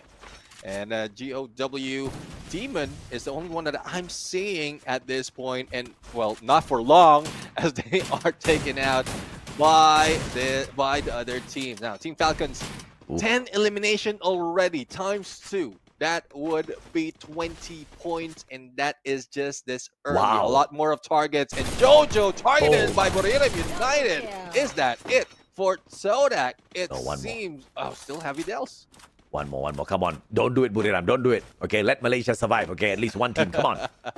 I mean, Toda has done very well so far. They even took on RRQ like champs, took them out of the equation. Unfortunate that Toda only shines sometimes. And then, you know, unfortunately disappointing for the Malaysian fans on the other times. But if they can make it through, right here, right now, perhaps they redeem themselves. Buriram looking for a few more points. Vidals. And that's about it for them. And that's about it. 4th place, if I'm mistaken. But we still have 3 Thai teams right now fighting for this Booyah. Who will be taking it? Would it be the AG Global team that has been slowed down yesterday and is on fire today? Would it be Borilla United, who seems like they're always on fire unless they want to sleep? Or Team Falcons, who's half asleep for most of the time in this knockout stage? And obviously, AG Global is the most motivated one because AG Global is currently on the 12th spot. Toda was actually looking for their position, and Toda actually got enough eliminations to replace AG Global if they don't do well in this round. So their backs are up against the wall. There's no if, buts, or maybes. But what a riptide rhythm from Falcons. They drop 1, they drop 2, they drop 3, and bye-bye AG Global, says the combination of Falcons and Buriram. Now, Team Falcons, Buriram United, let's see on a 4v4. There goes another one from Team Falcons already going down, but the pickup has been done. Buriram United going in for a rush, a 3-1 split. On fire is a target, but there goes the melter to melt all their souls away, but On Fire is still alive. Yeah, but Buriram wanting to go for that booyah. They want to make sure they perfect the pressure and the pacing to always be able to secure the booyah at the end of the day, because we know how much more important those booyahs have become. And it looks like they have done it not once, but potentially twice now. And they are getting closer and closer to this. But of course, their opponents are no chumps. It's Falcons, the ones that will be able to end their run on a good day. On fire, beautiful backstab, and the time turner gets whipped out as well for them to get a triple. And Buriram ends the day with 3 booyahs. 3 booyahs indeed. That is just Buriram United doing Buriram United things. Another booyah in this day, and this is double elimination. We didn't get a clear view of how many eliminations they had. Only it goes to your expectation, AJ, on a 60, but even if it doesn't, they have already broken through that 200 point for the entire knockout stage. I have to say I'm disappointed with Buriram. Very disappointed. I expected a massive game. Okay, I expected like 60 points. But it's all right. I'll take what I get. More than 200 points for Buriram. And I believe RRQ would have been able to cross 200 points as well, because they did decent in this matchup. Falcons managed to climb the overall leaderboard as well. EVOS Divine obviously will be a little annoyed because they didn't get to do much about it today directly against these squads, but they don't have to wait for long, because tomorrow Point Rush, and then the following day for the grand finals of this preseason for FFWS Sea Spring 2025, they get the opportunity to do it right up against these squads all in one lobby. The creme de la creme. We brought the start to this preseason with the best 18. Now we've got the best 12, baby. Who the 12 are, we'll have to wait and see. But for now, the best on this map, the ones that get the booyah, is the one and only Buriram United Esports. Oh, Buriram United Esports, another booyah for the team, making that 5 overall for the knockout stage. Now, the excitement is building up. We've already talked about the storyline on how some teams might be kicked out. Some teams will be able to get to the top 12, and we just want to know who those are. Who has a chance to get to the next level? Who has a chance to change their fate? Because if it does, it really changes the atmosphere of like tournaments. It might be different from what we've seen in the previous tournament. And you know, one of the things that we were talking about as well as to how some teams can use this, if you are in the bottom 6, to jump into the top 12 on the final day. And we saw one team surprisingly actually try to pull this off. That was Toda from Malaysia, right? There's all of a sudden this you know, fresh new tenacity out of them, that adrenaline pumping through their veins very clearly. It brought out the monsters within them. They survived for quite a while. They survived the onslaught of RRQ, only to be taken down by Buriram. But it was, you know, unfortunate, because it's just that kind of map where the circle brought them to the open grounds. They had the bridge, but after the bridge, they could only depend on their glue walls, and there were enemies all around who already had eyes on them. So their run came to an end. But did they get enough points? Did the double point mechanism help push them into the top 12 because they were so close already? We still need to wait for the overall leaderboard to show us that net. I mean, we were talking about AG Global, who was in there in the 12. We also talked about BTR, CRM, who's on the race, as well as adding Todak in the mix because of how they survive. So that increases their odds as well, despite of how low they are compared to the other teams. So I love how it's starting up. I love how it's giving so much hope for the other teams who will be doing like what we just talked about. Even for the number 1 spot, double elimination, even a point rush, they can add more to those points because of just that, and they can increase their odds even if they have been left out. Absolutely, man. The final game showdown on double points is a game changer. If anything, in the history of Free Fire esports, this is the biggest and most impactful rule that has ever been brought into play, and it is by far the most exciting rule ever brought into play in the history. In the past few years of shoutcasting for this game, this is what excites me the most, because you know, we can't stop stressing on that. One game can change the fate of it, because we've seen this many a times. Yeah. We've seen, you know, teams like from the Philippines, Bloody Heads in the past, right? When we used to just have these showdowns, they used to suck. Okay, they were so bad in the knockout stage. They were so bad. They always used to be down the bottom. And then the last day, they become giant killers. They just become savages, right? They're hot dropping people. They're getting elimination after elimination after elimination after elimination. And that one final day where there's no hope at all for them to burst into the top 12, we see the best version of them. Yeah. Now with this rule, that could just get them into the top 12, right? So yeah, crazy stuff, bro. And I guess we can be proud about this ourselves. Yeah. Because we've talked about this so many times, wherein that final match has brought in different, like a different phase, a different side of the teams. And I guess they put that in consideration as well. So props to those who worked on the background, consider all those stuff, and gave us this phenomenal of a rule, phenomenal of a format where anyone will be able to reach that goal. Yeah, I mean, it's a thing of beauty. I wanted to see it in application, and of course, we got the fantastic chance. I really appreciate this preseason, by the way, because you know, I've been on a break. I haven't shoutcasted for a while for Free Fire, and coming back in, and I was, you know, so many changes have happened. So the preseason really gives us that opportunity to really catch up with the action live and to feel it at a stage like this. And it's just preseason. Yes, there's money on the line, but not as much money as the actual thing that's going to happen come April, right? So it's a great preview, and exactly what we thought could happen has happened. You know, the final game was truly a phenomenal one. It's keeping us on our toes. We still want to know what the eliminations like, but surprisingly, bro, the eliminations coming out of Buriram this time just wasn't fancy. Yeah, I mean, it might have been brought in by the hunger of the other teams. Moshi, surprisingly, it's not often that we see him with 2 elimination, but in terms of damage, did manage to put a lot. And well, I guess it's for the chase. Whoever, and we heard them in an interview, they're not really putting someone in a pedestal in terms of MVP. It's just for them to like fight for it within the team. If they get that booyah, they fight for that MVP. And right now with this one, it is Moshi who gets that 2 against the others who get 1 from the team. Yeah, it looks like Moshi is gonna walk away with 500 USD. Do you think he's gonna share with his friends? I'm not quite sure. Nah, bro. Because they shared so much already. They share so much already in terms of the prize pool. So this is something that they can just keep it.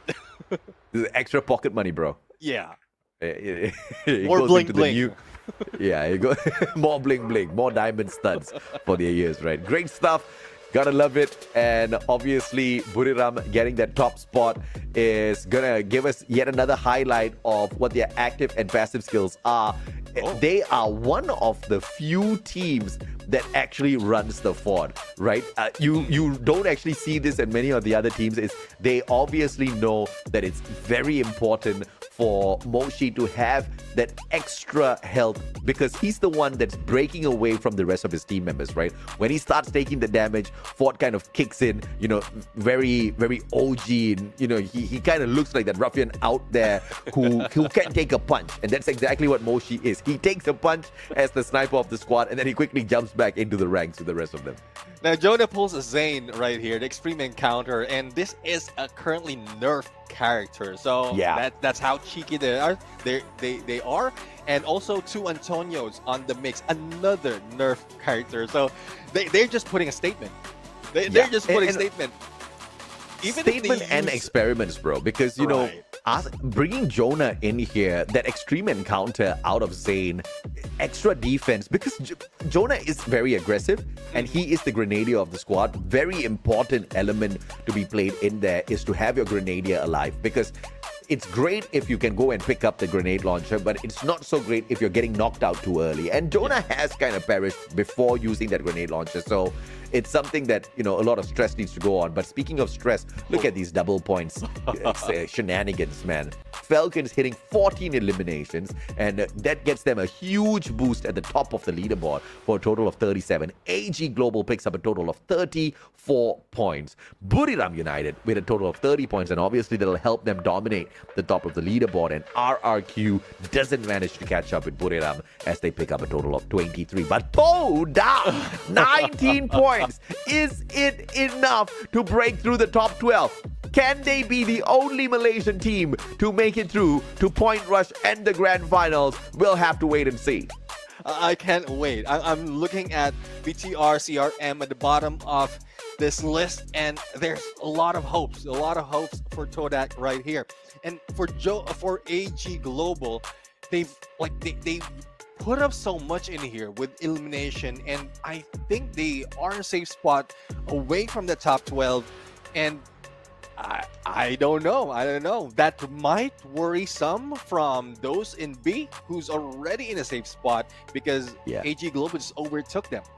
I think the one that needs to be worried the most is CRM, because I think it was CRM that was holding on to the 12th spot earlier, right? So they didn't get many points, bro. They got eliminated early, 124 points. This is today's standing alone. 3 points. Toda has gotten a total of 60. CRM is so close to them with a total of 66. I did not notice the total number of points for CRM earlier, so I'm not able to make this quick math in my head, but I'm sure it's going to be a very tight fight. If Toda does not make it, it's going to be heartbreaking. If Toda makes it, I tell you, bro, it's just going to highlight exactly what we've been talking about all pre-season. Double points, baby. That's what we're talking about. Oh, yes, indeed. I'm really excited. I can't wait.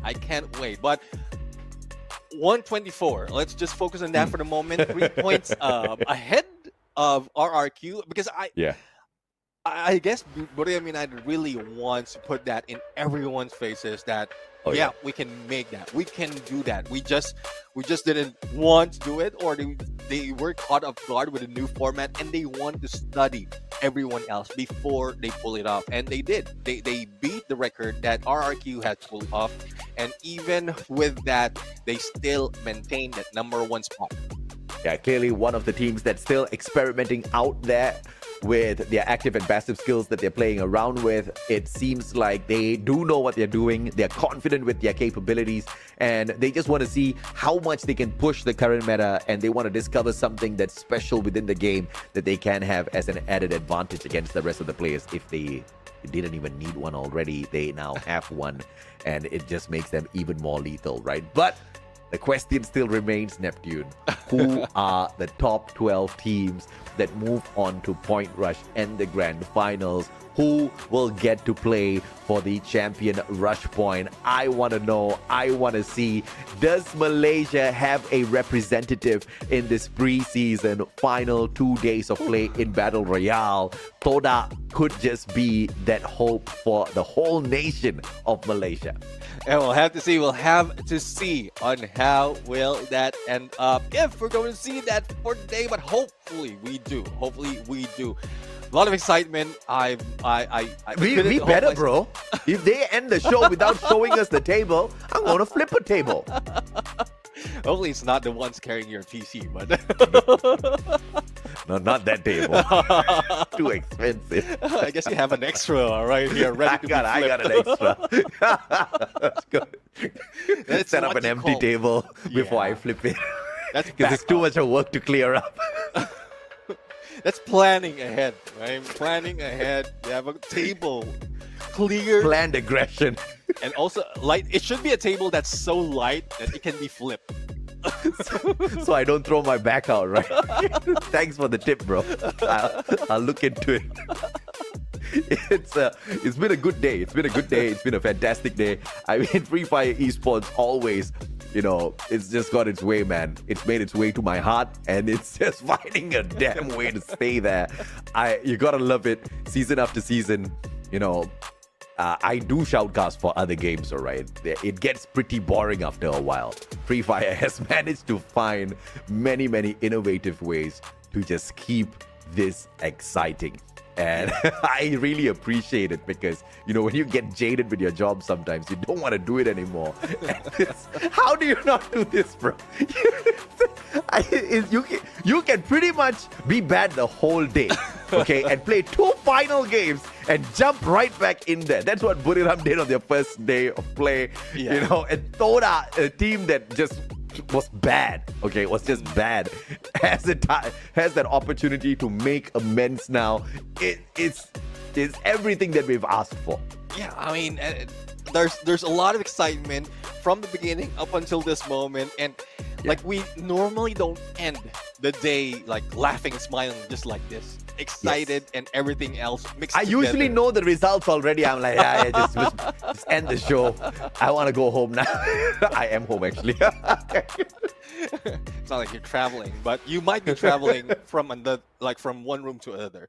But for me, I'm just in one room, so not so much. the old guy will not be that tired. Let's not compare who has to travel more as we work from home, bro.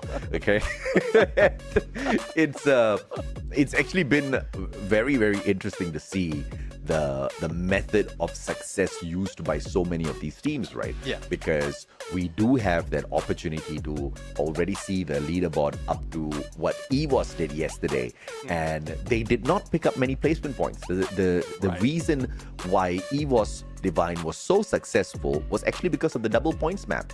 They had a total of 108 points from eliminations, and that's all thanks to the double points map, right? Because in the other games, they were not so furious. They were one of the underdogs that used the double points to launch themselves into success. At the end of the day, they only had 58 placement points and 108 elimination points. Now, when you compare that to the rest of the teams that are in the top 5, top 6 with them, they have a minimum of 70 points. Yeah. That's insane what this double point match at the end of the day can do for you.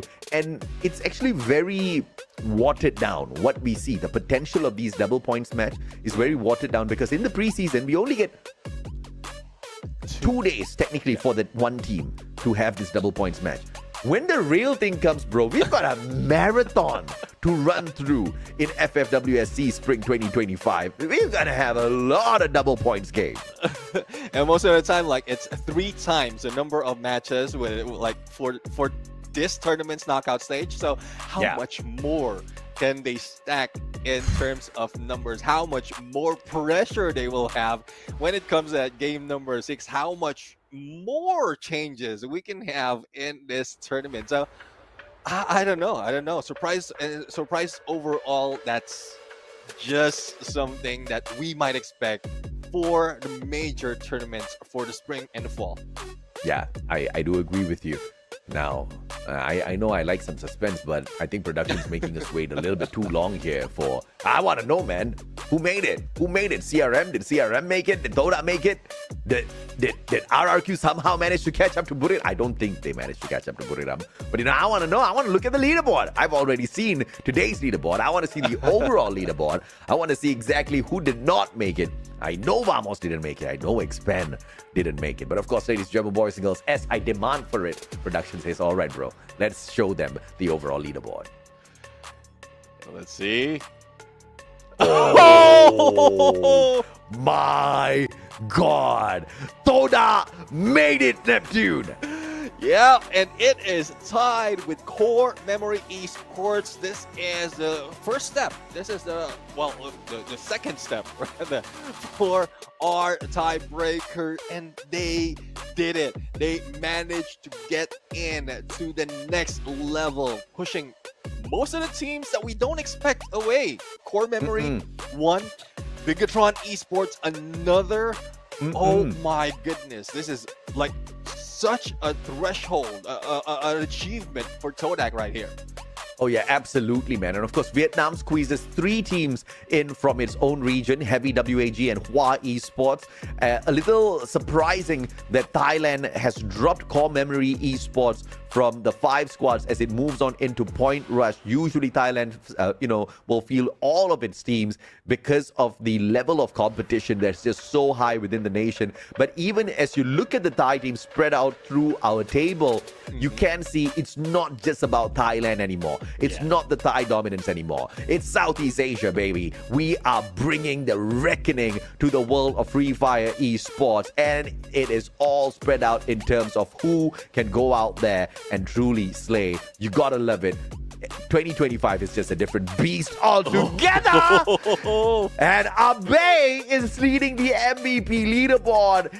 And the only reason why Buriram players can still smile is because they've got 2 more days to snatch it away. Yes, sir. I mean, that's only a difference of 4 elimination, and we know that these players will be able to pull it off. But this is one thing that I would say one of the players from Buriram United will not be happy, because Y Sports ABCD was able to squeeze himself through on that number 5 spot, and this is Get High, who has been kicked. Get High, who mostly is in there, but well, still have a few more days to deal with.